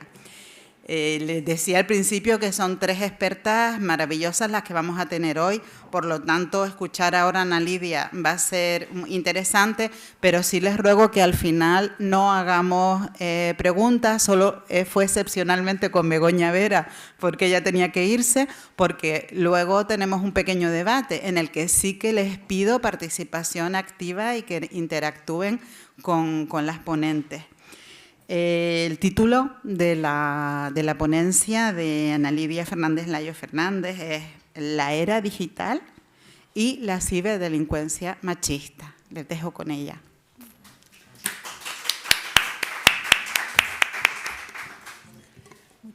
Muchísimas gracias, Maite, y a la Diputación del Común y a todas las instituciones que han hecho posible esta jornada y el poder difundir estos temas tan importantes, ¿no? Entonces, bueno, yo me viene que al pelo toda la intervención que ha hecho Begoña, porque efectivamente todo lo que ella comentaba en general y en específico se aplica al mundo digital, se aplica a la era digital y se aplica al mundo online, ¿no? Entonces, lo primero que me gustaría decir es que no vamos a hablar de nuevas tecnologías, porque las tecnologías ya llevan aquí décadas, ¿no? Y seguimos hablando de las nuevas formas de violencia de género. Y bueno, ya llevamos muchos años viviendo también la violencia de género en el ámbito digital, porque ya llevamos muchos años participando en el ámbito online, ¿no? Entonces, ¿qué está ocurriendo en la era digital? ¿Qué ocurre en el ámbito online? Bueno, pues hay cuestiones que ocurren específicamente en el ámbito online que no se trasladan al ámbito presencial, pero también transitamos del mundo presencial al mundo online de manera continuada, porque al final somos la misma persona, con las mismas emociones, con los mismos pensamientos, con las mismas creencias, nos movemos de un lado a otro. ¿Cuál es la diferencia? El que sí existe esa escisión muy a menudo entre cómo nos comportamos o cómo se comportan en el mundo digital y cómo se comportan en el mundo presencial. Porque precisamente el mundo digital, además de aportarnos un montón de cuestiones maravillosas para aprender, para conectarnos, para difundir información, para hacer incidencia política, para cambiar el mundo en positivo, para conocernos unos a otros de una punta a otra del globo, también lo que proporciona son medios y herramientas que son fantásticos y que mal utilizados pueden causar un daño enorme y están causando un daño enorme, ¿no? Y de esto es de lo que queremos hablar aquí hoy también, ¿no?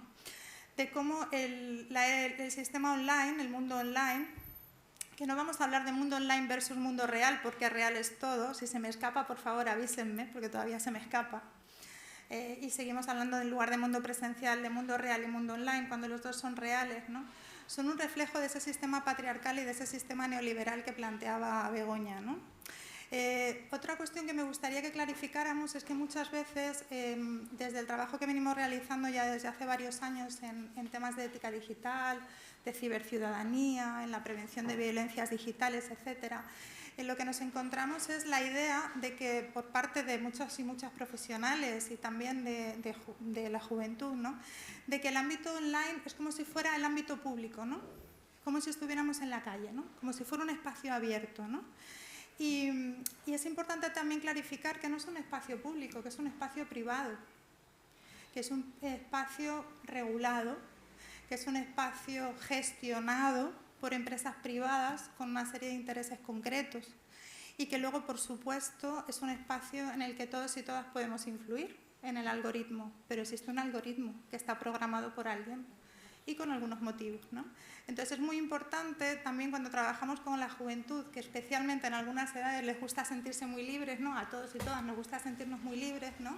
El que nos demos cuenta que esta libertad es una libertad condicionada, que la forma en que participamos y lo que podemos visualizar, visibilizar y lo que ocurre cuando algo se viraliza es algo que depende de las usuarias y usuarios, pero también depende muchas veces de las personas y entidades que están programando esos espacios privados online en los que participamos.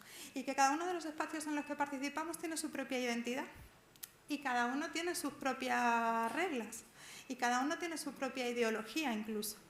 Y bueno, hemos visto últimamente en que algunos medios de comunicación se están dando de baja de X, el antiguo Twitter, precisamente por la orientación ideológica que tiene, ¿no? Entonces es muy importante que tengamos esto en cuenta. También es muy importante que tengamos en cuenta que una de las principales formas de violencia de género y de violencia contra las mujeres y las niñas por razón de sexo es la violencia simbólica. La violencia simbólica manifestada en el ámbito presencial, en el día a día, y la captamos consciente o inconscientemente, y por supuesto, siempre lo hemos hablado, a través de los medios de comunicación, de la música, de las películas, etcétera, y por supuestísimo, a través de lo que consumimos, porque vamos a hablar de consumo y no solo de visualización, en el mundo online.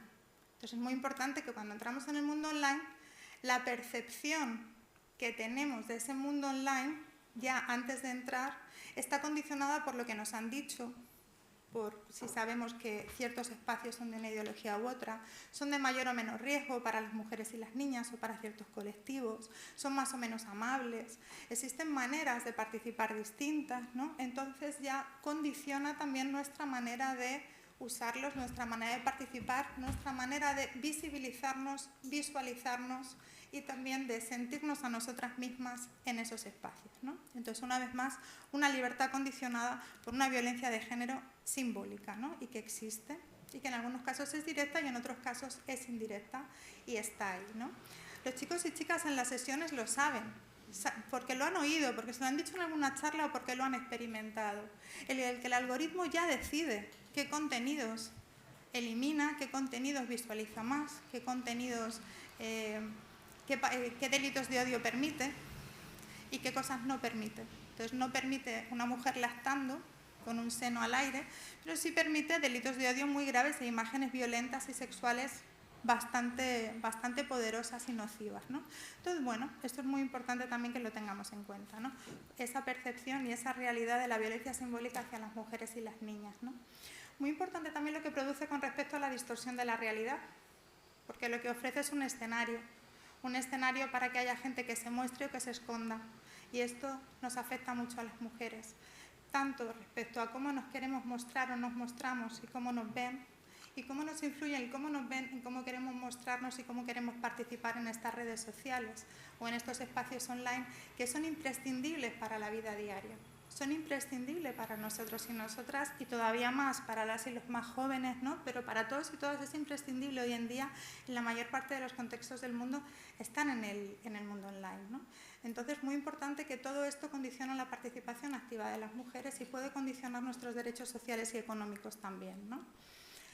Y muy importante también, no sé si han escuchado el término FOMO, que es en inglés Fear of Missing Out, que es el miedo a perdernos algo, ¿no? Entonces está causando una gran dependencia a estar en Internet, sobre todo entre la juventud, pero también entre otros colectivos, ¿no? A perdernos algo, si no estás, ¿no? Hay la gente que es menos activa en redes sociales, de ciertas edades, nos plantea, yo me he creado un perfil, pero me invito solo a mi gente conocida y no publico casi nada, pero es que yo quiero ver, ¿no? No quiero que me vean, pero quiero ver, ¿no? Quiero estar ahí, ¿no? Entonces existe cada vez más un miedo a perdernos algo, a perdernos información, y por parte de la juventud el estar ya no solo es estar en el ámbito presencial y ser popular en el ámbito presencial, es también estar en el ámbito online, ¿no? Y la manera de estar nos condiciona. Y condiciona también, lamentablemente, los riesgos a los que se exponen, a los que les expone el patriarcado, porque si os exponen parece que es que son ellas, ¿no? Y esto también es algo que vamos a hablar ahora después. Les expone el patriarcado y les expone el machismo en función de cómo se visualicen y cómo se visibilicen y cómo participen en este espacio online, porque quieren, porque les apetece, porque lo disfrutan o por miedo a perderse algo o a quedar fuera, ¿no? Y bueno, luego algo muy importante es la manosfera. No sé si han escuchado sobre la manosfera. Existe también un debate interno en el feminismo, ¿no? Y entre las feministas, ¿no? De cuánto visibilizar la manosfera. Porque si lo visibilizamos, igual les estamos haciendo un favor, ¿no? ¿Cuánto queremos visibilizar lo que hacen Elon Musk? ¿Cuánto queremos visibilizar ciertas cuestiones, ¿no? Pero es importante también, como decía antes Begoña, el que le pongamos cara y que vistamos al monstruo que tenemos delante. Entonces, bueno, hay cuestiones que por lo menos en foros amables y donde hay gente que queremos compartir, que queremos aprender y que queremos trabajar a favor de esa ética digital y a través de esos derechos humanos para todos y todas, también en el ámbito online, que sepamos lo que hay al otro lado, ¿no? ¿Y qué hay al otro lado? ¿qué es la manosfera? Bueno, pues la manosfera, definido por Naciones Unidas, es un movimiento organizado de hombres que se manifiestan a través de distintos grupos que quieren reaccionar de manera activa, colectiva y organizada frente a los avances feministas en igualdad porque piensan que les perjudica sus vidas, ¿no? Entonces, dentro de esto pues está el movimiento Incel, que son los que son hombres célibes supuestamente que no se quieren relacionar con las mujeres, ¿no? Y muchas veces se ha aplicado a que todo el movimiento Incel son la manosfera, pero hay otros movimientos, incluso un movimiento de hombres que enseñan cómo seducir a las mujeres, ¿no?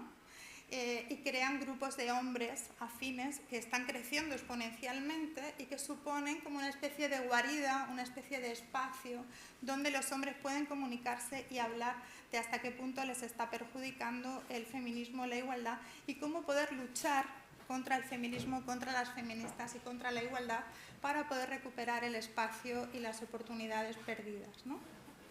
También hay grupos de hombres organizados precisamente contra el feminismo y contra la igualdad que lo manifiestan abiertamente y se asocia con la ultraderecha y se asocia con la financiación que reciben activamente por parte de movimientos de ultraderecha para luchar contra el feminismo, contra la igualdad y contra los avances, ¿no?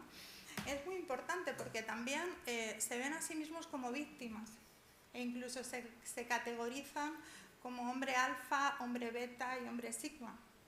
El alfa es el macho alfa por excelencia, el beta es el que es más pasivo, ¿no?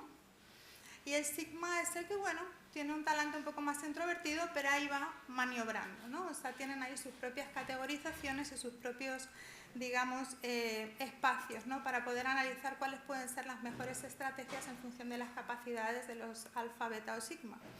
Y mencionaba Begoña Matrix, y resulta que han tomado Matrix y no sé si han escuchado el fenómeno de la píldora roja, ¿no? Bueno, pues es una clave en Internet que lo que plantea es que la píldora roja es el despertar de los hombres frente a cómo el feminismo les oprime y tienen que hacer algo para cambiar esta situación. Los que se han tomado la píldora roja son los que han despertado, ¿no? Y los que se han tomado la píldora negra son los que se han resignado, ¿no? Y todo esto está aumentando entre los jóvenes a través de TikTok, a través de estos cursos de seducción. ¿Por qué? Porque son muy didácticos, envían mensajes muy sencillos que van precisamente a ese sentimiento de victimismo, ¿no? que cada vez nos encontramos en los centros escolares más entre los jóvenes, ¿no? De nos sentimos atacados, es que no todos los hombres somos agresores, es que como varones sentimos que nos estáis acusando, ¿no? Simplemente por el hecho de ser varón, de que ya voy a ser un violento, ¿no? Y por más didácticas que seamos, nuestra experiencia es que hay chicos, incluso chicas, que plantean este discurso, ¿no? En respuesta a los planteamientos de igualdad, ¿no? Entonces esto también es importante analizarlo, ¿no? Cómo están calando y cómo quizá precisamente algo que están analizando algunas especialistas es que muchas veces el movimiento feminista, los movimientos de igualdad hemos sido muy académicas, muy técnicas y no llegamos tanto a los jóvenes o a las jóvenes como llegan estos movimientos que son mucho más didácticos, mucho más claros y van ahí al corazón de lo que sienten que pueden en un momento dado moverles, ¿no? Algo muy importante con las características de Internet también es la rápida difusión, la permanencia, el anonimato y el alcance. Claro, frente a las tradicionales, vamos a decir tradicionales o presenciales formas de violencia machista, algo que está ocurriendo con las ciberviolencias machistas, es que ya no solo es que puede ocurrir aquí algo presencialmente, y luego pueden hacer luz de gas o puede haber testigos o no, pero hay rápida difusión, incluso hay maneras de enviarte un WhatsApp que lo veas y luego borrarlo para que no tengas testigos, ¿no? Las nuevas tecnologías ofrecen muchísimas posibilidades para hacer el mal también, ¿no? Anonimato, con perfiles falsos, o puedo hackear una wifi para manifestar que lo estoy haciendo desde otro lugar, ¿no? La permanencia, algo que nos plantean en los centros escolares es que las chicas o chicos, porque también les pasa a chicos, ¿no? que son ciberacosados, No basta con que se cambien de centro educativo, porque si el ciberacoso ha quedado por ahí y tienen interés en que quede por ahí, se pueden ir a un colegio en Tombuctú, que si lo traducen al idioma van a saber lo que les ha pasado aquí en Las Palmas. Entonces es algo que queda, que permanece y que sigue haciendo daño, ¿no? Tiene mucho más alcance porque sigue haciendo daño en el tiempo, ¿no? y llega a muchas más personas, entonces el daño se multiplica, ¿no? La gente que nos plantea, ¿han aumentado las ciberviolencias machistas? ¿Qué cifras tienen, ¿no? ¿Qué conocen? Bueno, aquí les he traído algunos ejemplos de noticias, pero es que hay noticias todos los días. No sé si escucharon del caso de Corea, que han tenido miles de denuncias de deepfakes organizados. Tenemos el tema de los filtros, de los problemas en la salud emocional que está causando los jóvenes, las adicciones, la captación de menores a través de redes sociales con fines sexuales, cómo Facebook e Instagram se han convertido en plataformas de tráfico sexual infantil. Se ha hablado también de los temas de Telegram, se hablaba antes del acceso a la pornografía, la presión en las redes sociales aumentando trastornos alimentarios, problemas de odio hacia su cuerpo por parte de chicos y chicas, miedo a tener relaciones sexuales porque no van a dar la talla en relación al porno que ven. Quiero decir, ¿cuánto de todo esto? Porque cuando hablamos de ciberviolencias en general o machistas en particular, muchas veces estamos pensando al ciberacoso, a la geolocalización, estamos pensando en, no sé, en las amenazas que podamos recibir, en que compartan fotos sin consentimiento, luego veremos otras formas, ¿no? Pero es que hay toda una cuestión con la violencia simbólica, con los estereotipos, con lo que hablábamos del FOMO y con lo que hablamos respecto a lo que implica nuestra imagen y nuestra autoimagen en Internet, que también es una ciberviolencia. Y también tiene un componente machista en la medida en la que está prácticamente todo el mundo de acuerdo cuando lo preguntamos, por chiquititos o chiquititas que lo preguntemos, hasta en cuarto o quinto de primaria nos lo dicen. A las chicas les afecta más, ¿vale? Con las chicas se meten más, ¿no? Y están súper normalizadas, ¿no? Cuando dicen cifras, bueno, tenemos pocas, porque hay pocas estadísticas, ahora hablaremos de esto, ¿no? Y cómo es necesario que haya más, porque para empezar están muy normalizadas. Entonces cuando me preguntan, ¿y cuántas mujeres y niñas estiman? Digo, digan aquí ustedes quién no ha vivido una violencia simbólica machista simplemente al entrar en Internet no se ha sentido interpelada, agredida, dolida, triste. Que levante la mano a quien no le ha pasado eso. No hay ninguna mano levantada. Todas las mujeres hemos vivido de una u otra manera una ciberviolencia machista, ¿no? Una violencia machista y una ciberviolencia machista. Entonces, cifras, todas. Que me digan quién no. ¿A qué mujer no la han desacreditado llamándole puta o llamándole fea o llamándole gorda? Eso es violencia estética y eso es violencia sexual. Es que hablamos de este tipo de ciberviolencias también, ¿no? Es muy importante que tengamos en cuenta que lo que podamos considerar micro es muy macro y tiene un efecto muy grande sobre nosotras, ¿no? Muy importante también en el ámbito de los videojuegos, nos plantean abiertamente chicos y chicas, ¿no? Que se crean perfiles de chicos, ¿no? Nira Santana es una especialista que trabaja mucho sobre esto, que es aquí de Las Palmas, ¿no? y lo contrastamos en los centros escolares de manera continua, a la vez que el acceso a ciertos videojuegos lo que está promocionando es desde edades muy tempranas, desde los 6-7 años, el que puedan entrar en un prostíbulo. Antes lo decía Begoña, y es un ejemplo que decimos muy a menudo, efectivamente, o sea, queremos que nuestros niños y niñas de 6 y 7 años se laven los dientes y aprendan a lavarse las manos, pero luego les entregamos un móvil con la comunión, con 8 años, ¿no? Y a través de ese móvil pueden entrar en una plataforma pornográfica, pueden entrar, o como a alguien de la familia, a un hermano, un primo o alguien le gusta jugar al GTA, pues puede entrar en el GTA y entrar en un prostíbulo con 8, con 9, con 10 años, ¿no? Y entonces aprender que el cuerpo de las mujeres se puede comprar, ¿no? Entonces, bueno, pues Internet es una plataforma de aprendizaje, tengamos cuidado con el uso de los dispositivos a nivel familiar también, ¿no? Y con el acceso a qué contenidos les estamos permitiendo, ¿no? Y qué les estamos enseñando con todo esto, ¿no? Muy importante también las reacciones de las mujeres, ¿no? Lo que hablábamos, aquí dicen, el abuso misógino en Twitter lleva a las mujeres a ponerse el candado. Bueno, también es una violencia contra las mujeres el que no podamos estar tranquilas y no podamos participar activamente. Se habla de que no podemos ir solas por la calle, tampoco podemos estar en Internet tranquilas, que también es una manera de estar y de movernos. No nos podemos mover online tranquilas tampoco. Y en un momento dado pasa, y lo comentábamos con las compañeras del servicio, pasa como el fenómeno de la falda corta, ¿no? Es como, que te han compartido una foto, algo habrás hecho. ¿Para qué compartes tú una foto? ¿Cómo te muestras? Las jóvenes nos dicen, no sabemos cómo estar, entre que nos llamen putas o nos llamen santurronas, no sabemos qué hacer, porque reciben presión social para sexualizarse, pero luego al mismo tiempo, si se pasan o se enfadan con ellas, las van a acusar de estar sexualizadas, ¿no? Con las mujeres de cierta edad pasa lo mismo. Otro de los mitos es que efectivamente afecta más a la juventud, entre otras cosas porque las y los jóvenes están más horas, ¿no? Y utilizan más espacios. Entonces, obviamente, pues están más vulnerables, ¿no? a recibir. Pero nos pasa a todas las mujeres de todas las edades, y una dificultad que tienen las mujeres de cierta edad es a reconocer que están viviendo una ciberviolencia, a reconocer el efecto que está teniendo en ellas y en un momento dado animarse a contarlo, porque hay mucha más vergüenza a admitir que una está en una app de citas, o que ha subido una foto, o que una pareja sexual a través del sexting le estás extorsionando, ¿no? Entonces, entre las jóvenes existe la dificultad de que las vayan a culpabilizar, las vayan a castigar, y entre las mayores existe lo mismo. Y es que nos vayan a castigar de otra manera, con la sanción social. No nos van a castigar sin coger la tablet, pero nos van a castigar con la sanción social y con la mirada machista y con la mirada patriarcal que siempre nos culpabiliza. Al final nosotras siempre tenemos la culpa de todo lo que nos pasa, ¿no? Entonces, bueno, esto sigue ocurriendo, ¿no? Aquí un montón de noticias más, ¿no? Y luego va a más, es que hay amenazas.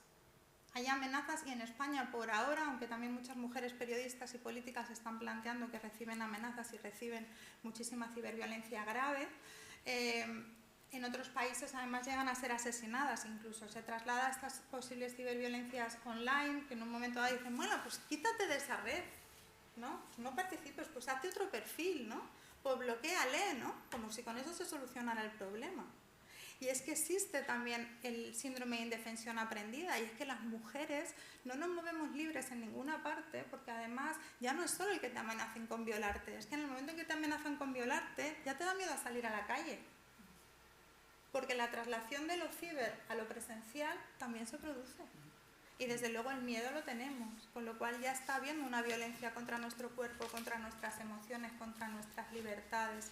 Ocurra o no ocurra físicamente, ya estamos siendo agredidas, ¿no? Entonces esto es muy importante también, que lo reconozcamos, que lo sintamos, que lo hablemos, ¿no? Y que lo reconozcamos como una ciberviolencia. Y luego ya veremos a ver en qué delitos se encuadra, si denunciamos, si no denunciamos, si lo visibilizamos, si no, cuál puede ser la estrategia, ¿no? Busquen a alguien que les acompañe y que les asesore en un momento dado, ¿no?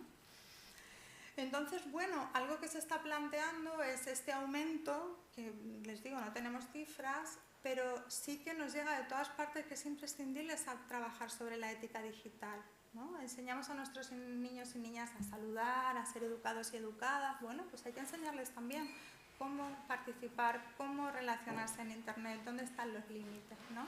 Y también enfocarlos, se hablaba antes del enfoque de cuidados, ¿no? Hablaba Begoña de colocar los cuidados en el centro. Pues sí, en lo que hay que trabajar, que lo comentaban también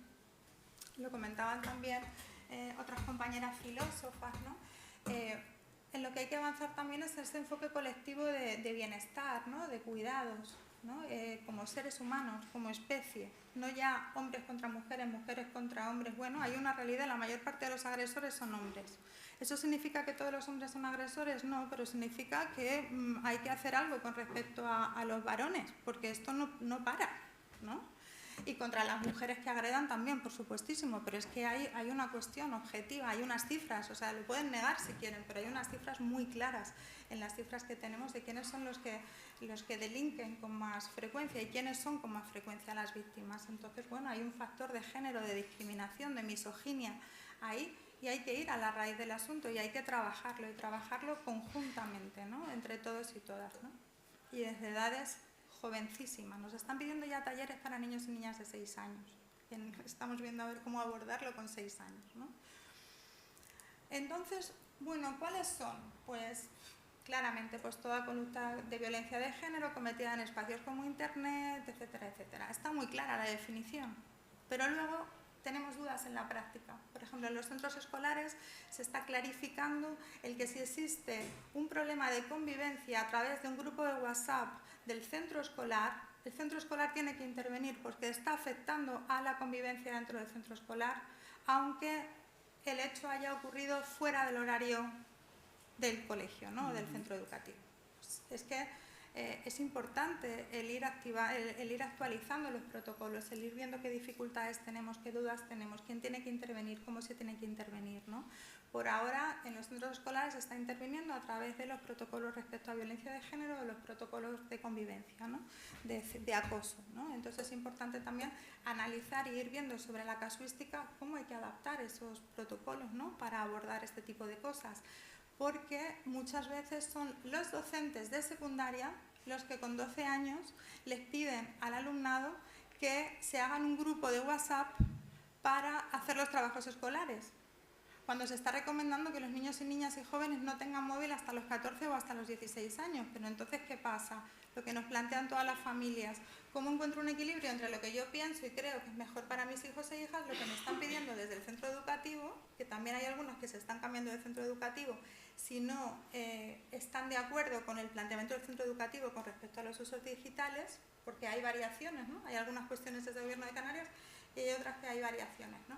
Entonces, muy importante que tengamos esto en cuenta, ¿no? Las incoherencias que hay muchas veces entre las personas y los sistemas que están perjudicando. Estamos haciendo una investigación con la Universidad de Deusto, aquí en Gran Canaria y en el País Vasco, con alumnado, docentes y familias, ¿no? Que los resultados se los comentaremos el año que viene, ahora estamos con la recogida de datos. Y todas las familias, sin excepción, nos dicen que necesitan formación, pero luego queríamos hacer grupos de 7 a 10 familias y no hemos conseguido más de 5 en cada centro educativo. Lo estamos haciendo en 4 centros educativos de la isla. Se hablaba antes de escuelas de familias. Es que no lo conseguimos, a no ser que sean las asambleas de familia obligatorias de primaria que hay, nos cedan el espacio, no conseguimos que las familias vengan, por la cuestión que sea, porque estamos muy hasta arriba, por lo que sea. Pero luego lo plantean como una necesidad. El aprender, el tener conexión con esto, el que toda la comunidad educativa vaya a una. Y también coinciden en que el COVID perjudicó con respecto al uso digital y con respecto al uso temprano de las nuevas tecnologías, ¿no? Muchos niños y niñas que ahora están en sexto de primaria, con 6 años no habían cogido un dispositivo digital y se les obligó a las familias a comprarles una tablet durante la época COVID, ¿no? Entonces, todo esto vamos arrastrando también. Muchas familias plantean que no nos quedó más remedio que enganchar a sus niños y niñas a dispositivos sin mucho control durante la época COVID y que ahora les es muy difícil fijar normas. Pero ya no se trata de cuánto tiempo, se trata de qué hacen cuando están en Internet, cómo se relacionan y qué peligro tiene esto para todos y todas y para lo que nos ocupa hoy, que son las mujeres y las niñas, ¿no? Entonces, bueno, pues aquí les he traído algunas ciberviolencias, ¿no? Que son las que se dan más frecuentemente. Hay gente que se sorprende, ¿no? Cuando ponemos lo de los fotopenes y dicen, ¿en serio? Sí, muchas mujeres y muchos grupos de mujeres y todavía se siguen difundiendo los fotopenes, ¿no? Y el llamarles puta a la mínima, ¿no? Y es muy importante lo que comentaba antes Begoña con respecto a la intención. ¿Qué intención hay detrás de enviar un fotopene? ¿No? Desde luego, no sé si alguna de ustedes se siente seducida, pero cada vez que preguntamos esto, ninguna mujer se siente seducida por este tipo de acción, ¿no? Entonces, ¿cuál es la intención detrás de enviar un fotopene? ¿Seducir?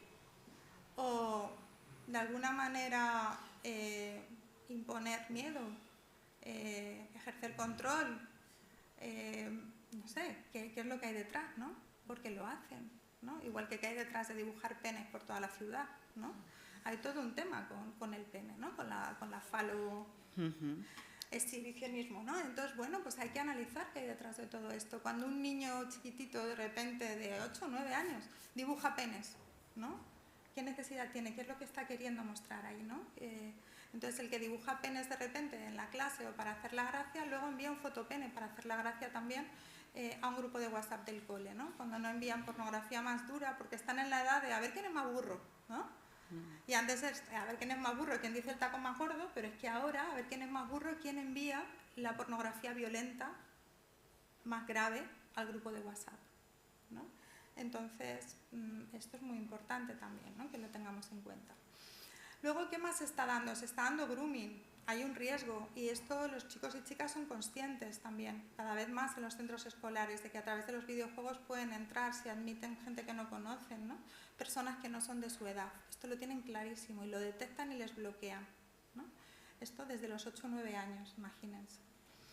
Y luego muy importante lo que ocurre también hacia mujeres adultas, mucha revelación de datos, que se llama doxing, ¿no? Sin consentimiento, mucho compartir fotos, mucho poner el teléfono por venganza, que lo llaman porno venganza, pero en realidad no es porno porque no se ha realizado con fines comerciales, ¿no?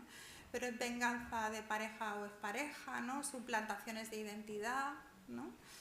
Mucho discurso de odio, mucho desacreditarla, mucho querer afectar su vida a través del ciberacoso, a través de sus hijos e hijas. Y en la manosfera hace mucho lo que se llama sea lioning, que es varios a la vez, aleatoriamente o de manera organizada, ponen en duda lo que una mujer o una feminista o mujeres en general están planteando, ¿no? A ver, ¿tienes datos? ¿En qué te basas? ¿Y estás segura? Y como para querer desacreditar a las mujeres que en un momento dado están haciendo algún planteamiento, ¿no? Muy importante es también cómo cada vez hay gente más famosa, ¿no? Que está mezclando los deepfakes con otro tipo de violencias sexuales. Muy importante también los happy slapping, que no sé por qué se llama así, bofetada feliz en inglés, pero que esto ocurre en los centros educativos en los que no se permite usar el móvil, pero sí se les permite entrar con el móvil. Entonces en los baños, en ciertos lugares, incluso en primaria, están llegando grabaciones, ¿no? de agresiones, ¿no? Muchas son hacia chicos también, pero hay muchas que son hacia chicas por parte de chicos o por parte de grupos mixtos, que esto también es importante que lo tengamos en cuenta, ¿no? Muy importante también no confundir el sexting con la sextorsión, que a veces se utiliza mal, ¿no? El sexting es una práctica sexual y la sextorsión es cuando se utilizan fotos o imágenes para extorsionar, ¿no? El body shaming se da de manera continua hacia las mujeres, que es avergonzar el cuerpo, ¿no? Y luego se da cada vez más, es lo que nos hemos encontrado mucho en el servicio, todo lo que tiene que ver con la vigilancia, con la monitorización, ¿no? A través de, bueno, el acceso a nuestras contraseñas, ¿no? O el acceso a través del control parental o a través de, bueno, de distintas formas a donde estamos, ¿no? Entonces, súper importante lo que estábamos planteando, y es que lo que no se visibiliza no existe. Y no hay cifras. Quiero decir, tenemos unas poquitas, yo les he traído unas pocas, pero miren, en el informe sobre cibercriminalidad te hablan de delitos contra el honor sobre hombres y mujeres y de delitos sexuales, pero no se especifica un poquito más. Aquí tenemos algunas pequeñas cifras. En el portal estadístico de la Delegación del Gobierno contra la Violencia de Género se basan en la Ley 1/2004, pareja o expareja, y hablan muchas veces de asesinatos, pero no hablan de otro tipo de violencia, ¿no? Las estadísticas de violencia doméstica y violencia de género tampoco, en los datos que ofrecen desde el Ministerio de Igualdad tampoco. Hay algunos estudios, ¿no? Que la mayoría son de 2022, ¿no? A nivel gubernamental, también desde el Observatorio de Delitos Informáticos, que es una organización no gubernamental, también hicieron un estudio sobre la violencia de género digital en base al apoyo que ellos mismos daban a algunos ayuntamientos de la península. Y en Canarias no hemos encontrado cifras específicas tampoco del ámbito ciber, y desde el Sistema de Prevención y Atención a la Violencia de Género, ahora desde el servicio las estamos facilitando, las que nos llegan al servicio, pero claro, todavía no han llegado a, digamos, a transversalizarse en las estadísticas oficiales, ¿no? Entonces, ¿qué cifras les traigo para que tengamos una pequeña panorámica? Bueno, pues hicimos un estudio con 330 mujeres de Gran Canaria, ¿no? Hace 2 años, y estas son las cifras que tenemos junto con las cifras de las personas de las mujeres y chicas que han llegado al servicio, que sabemos que son la puntita del iceberg de todos los casos que hay, porque nos llegan, porque nos los cuentan, pero luego no vienen al servicio a asesorarse, o porque nos los cuentan en los centros escolares, o nos lo cuentan profesionales que nos dicen que les han dado nuestro contacto, pero luego no llegan a venir, ¿no? Entonces, algo que nos llamó muchísimo la atención es que menos del 5% de las mujeres que planteaban haber vivido algún tipo de ciberviolencia machista denunciaba, ¿no? y solo el 5% sabía dónde acudir en caso de que tuviera una ciberviolencia machista, ¿no? Entonces, bueno, pues esto fue lo que dio lugar luego a la creación del servicio especializado y las cifras eran enormes, ¿no? Aquí pueden verlo. Nosotros medimos las que habían vivido situaciones o habían visualizado contenidos machistas en entornos virtuales, las que eran de carácter sexual y las que eran en el contexto de pareja o expareja. Y aquí tienen las cifras. Es que son aplastantes, ¿no? Más del 50%, más del 70% lo habían vivido ellas o habían conocido a amigas o sea, lo habían visto en amigas o conocidas, ¿no? El informe está en Gran Canaria. En Gran Canaria. En Gran Canaria participaron más de 331 mujeres en concreto. Esto es de 2022. ¿Con qué frecuencia se han encontrado en Internet con estas situaciones? Mostrar a las mujeres como un objeto sexual, insultar por defender o manifestar ideas feministas, etcétera, etcétera. Fíjense las cifras, ¿no? Aplastantes, ¿no? El nunca es el gris. Y lo que son colores son los que se han encontrado alguna vez y en violeta fuerte los que se han encontrado muchas veces. Pues esto es violencia también, es ciberviolencia machista el que esto lo veamos, ¿no? Y lo visibilicemos y lo vean y lo vivan y lo sientan nuestras jóvenes. ¿A cuántas les han pasado estas cuestiones? Bueno, podemos fijarnos en el gris, ¿no? Que en este caso parece que no les habían pasado a tantas, pero tantas, si sumamos, sigue siendo un número importante, ¿no? Estamos hablando de más del 50%, del 35%, del 25%, son cantidades importantes. Esto fue una muestra con mujeres mayores de 18 años de toda Gran Canaria. Lo mismo, ¿cuántas han vivido esto en una situación de pareja o expareja, ¿no? ¿A cuántas les han cogido el móvil para controlar las llamadas? A casi un 60%. Muy increíble, ¿no? Bueno, a mí me sorprendió muchísimo. ¿Cuántas les han mirado el WhatsApp para inspeccionar los contactos, ¿no? ¿Cuántas han utilizado las redes sociales para controlarlas, ¿no? Un 50%. O sea, son cifras muy, muy sorprendentes, ¿no? Luego también la responsabilización de las mujeres hacia sí mismas. Ya no solamente la sociedad nos responsabiliza, sino que tenemos una falacia de control acerca de que si nosotras nos cuidamos igual no nos pasa. Y esto también lo quisimos medir en el estudio, ¿no? Y preguntamos, ¿en qué medida crees que las siguientes conductas en Internet son un peligro para ti, ¿no? Esto son cifras sobre 5, ¿vale? Entonces, mostrar imágenes o vídeos sexys míos con el móvil o en redes sociales. Un 4,84 sobre 5 considera que eso es un peligro para sí misma, ¿no? Poner información personal, quedar con una persona con la que llevo tiempo chateando, con la que llevo chateando poco tiempo, chatear con una persona de la que no tengo indicios de quién es, tener un perfil abierto en las redes sociales, solo tenerlo abierto ya lo consideran un peligro 3,57 sobre 5. O sea, hay una percepción de peligrosidad en las redes sociales muy alta, ¿no? Y luego cuando se les preguntó acerca de que los colectivos planteaban que las y los jóvenes, los que más, o las que más, las mujeres a continuación, ¿no? Y luego ya las personas adultas o los hombres, ¿no?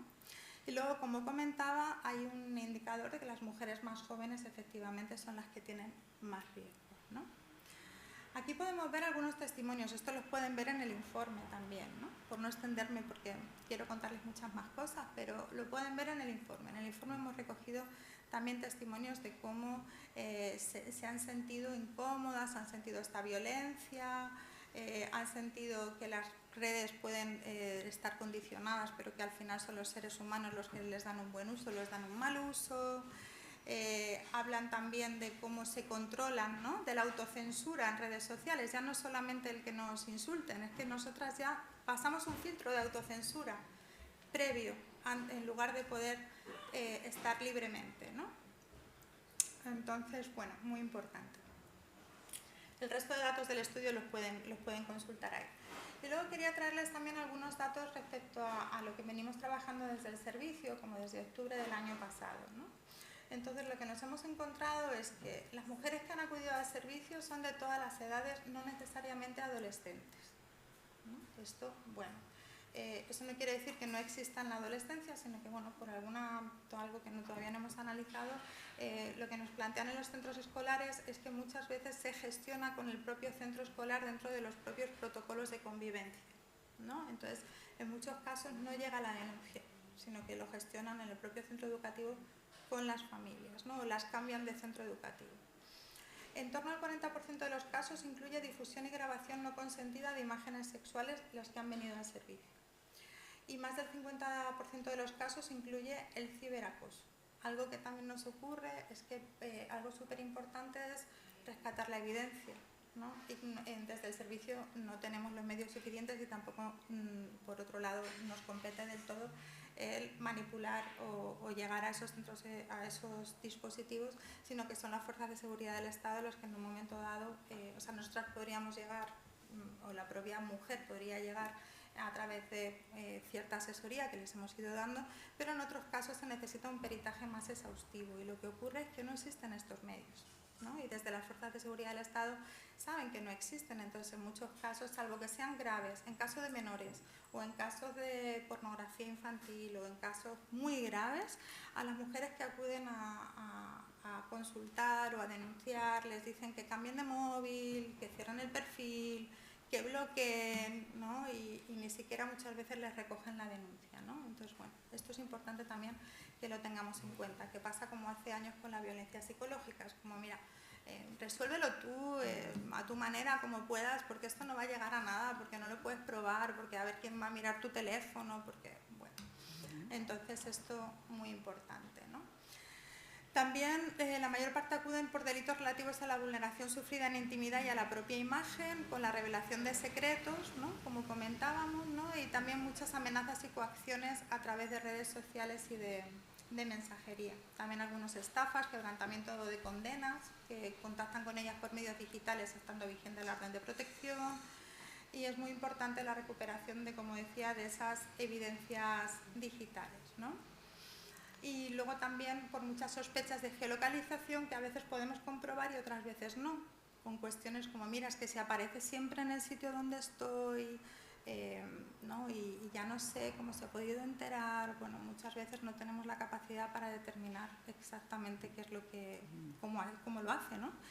Pero hay veces que tiene que ver no con mecanismos de software espía muy graves, sino con que a lo mejor tiene sus contraseñas porque no ha habido una separación digital, que es importante la separación digital. Que a lo mejor tienen acceso a través del dispositivo de un menor o de una menor, o que nos hemos dejado abiertas sesiones en un dispositivo que el agresor puede acceder. Entonces es muy importante también reflexionar sobre la autodefensa digital y sobre las medidas de seguridad que podemos llevar a cabo, no porque vayamos a poder evitarlo todo, pero para por lo menos tomar algunas medidas de precaución. Y a lo mejor si cambio la contraseña, de repente él deja de aparecer en los sitios, porque a través de la contraseña de Google pueden acceder a un montón de cuestiones nuestras, ¿no? Entonces, bueno, ir verificando en ese sentido, ¿no? Y poder ir promoviendo, porque igual que los niños y niñas muchas veces tienen dispositivos y no los saben manejar bien, las personas adultas también muchas veces tenemos dispositivos y no los estamos manejando con la seguridad que necesitaríamos para protegernos, ¿no? Una vez más, hay que poner el énfasis no solo en nuestra protección, sino también en los agresores, pero lamentablemente no hay lobos sin caperucitas ni caperucitas sin lobos, y mientras haya lobos hay ciertos bosques que es mejor que nos protejamos y que veamos cómo atravesarlos, ¿no? O cómo no atravesarlos, ¿no? Entonces en lo digital también es una reflexión importante, ¿no? Y muy importante también el no dejarnos llevar, aunque a veces es emocionalmente muy difícil, por el impulso de bloquear, ¿no? De bloquear y eliminar los contactos, porque entonces igual no podemos recuperar la evidencia si luego decidimos denunciar. Nos hemos encontrado con mujeres que igual tenían casos que venían de hace años, pero no tienen la evidencia de hace años porque les borraron, les bloquearon, cambiaron de cuenta. Entonces esto es muy importante. Entonces, bueno, pasamos a retos, ¿no? Que no sé cuánto tiempo me queda, Maite. Y Poquito. Poquito. Pasamos a retos. Un reto es el reto jurídico, ¿vale? Porque las leyes no están actualizadas ni siempre se están aplicando como se deberían aplicar, ¿no? Y cuando dicen, es que todo va mucho más rápido de lo que se puede hacer, sí, efectivamente. Pero es que ya va muy rápido, pero es que ya lleva pasando tiempo también, entonces nos tenemos que poner las pilas, ¿no? Es verdad que las nuevas tecnologías van mucho más rápido que el marco jurídico, pero es muy importante el que, como decía antes también Begoña, ¿no? Hay cosas que se cambian de un día para otro y hay otras que es que parece que es que llevan siglos, ¿no? Bueno, pues hay que establecer prioridades y ponerlo en marcha, ¿no? Solamente 5 comunidades autónomas que nos conste, puede que haya alguna más, pero son las que hemos encontrado que han incluido las ciberviolencias machistas en sus legislaciones. Existe ahora la directiva europea que insta a los gobiernos y acaban de aprobar con el voto a favor de 170 países, el voto en contra de Argentina y creo que 13 abstenciones, una resolución de Naciones Unidas precisamente para la prevención de la violencia online de género o ciberviolencia machista, ¿no? Y luego es muy importante que haya formación hacia todos y todas, concienciación, que se visibilice, que se cuente, que haya esa sensibilidad y que tengamos en cuenta que aunque la ley canaria recoge la atención a todas las mujeres víctimas de violencia de género, vengan por parte de pareja o expareja, en realidad, y todos los servicios les atendemos, en realidad cuando llegan a judicatura no van a un juzgado de violencia de género si no es pareja o expareja. Entonces, a la hora de la verdad, hay casos que no los manejan como si fuera violencia de género, ¿no? Con las ventajas que eso tendría.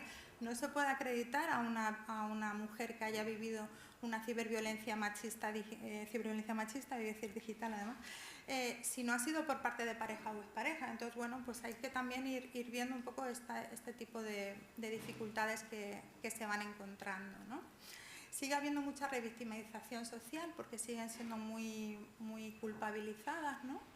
Y hay que seguir trabajando con las plataformas y empresas porque muchas veces de redes sociales no le facilitan a las autoridades ni siquiera en el proceso judicial las pruebas y las evidencias suficientes, ¿no?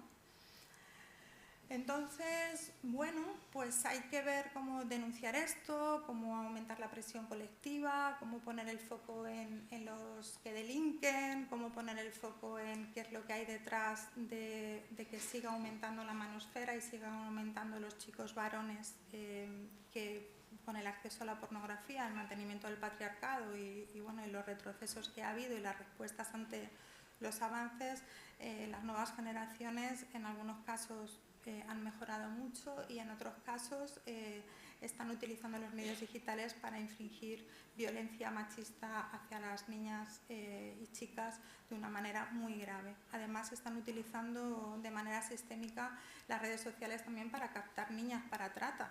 Entonces esto es muy importante, el fenómeno OnlyFans, es que hay mucho de qué hablar, entonces por eso voy un poco rápido, ¿no? Pero los sugar daddies, hay nuevas formas de prostitución que las chicas no lo consideran prostitución porque les hacen regalitos y total envío una foto íntima y me gano dinero para el iPhone.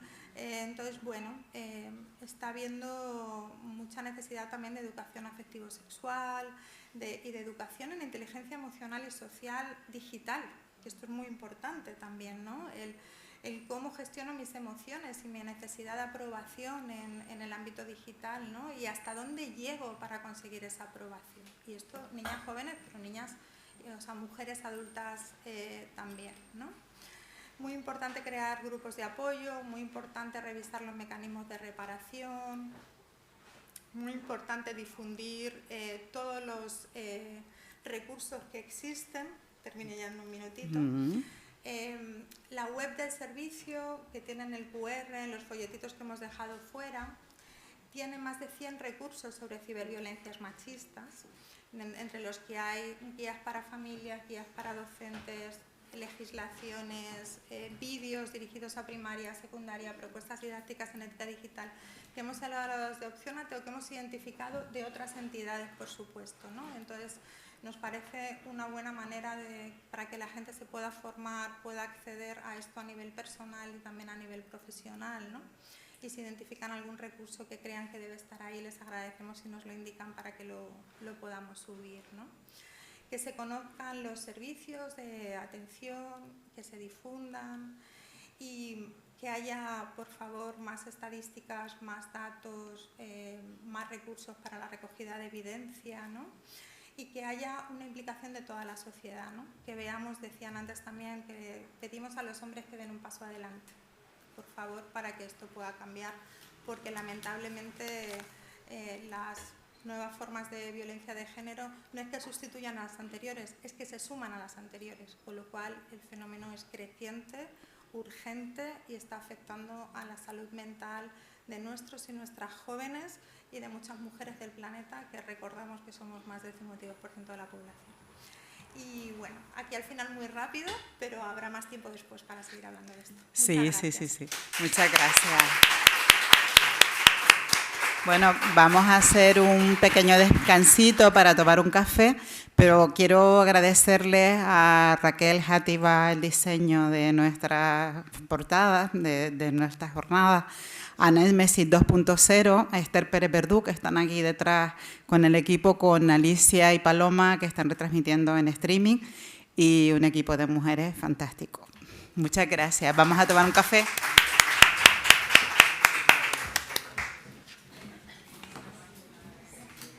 Es en la parte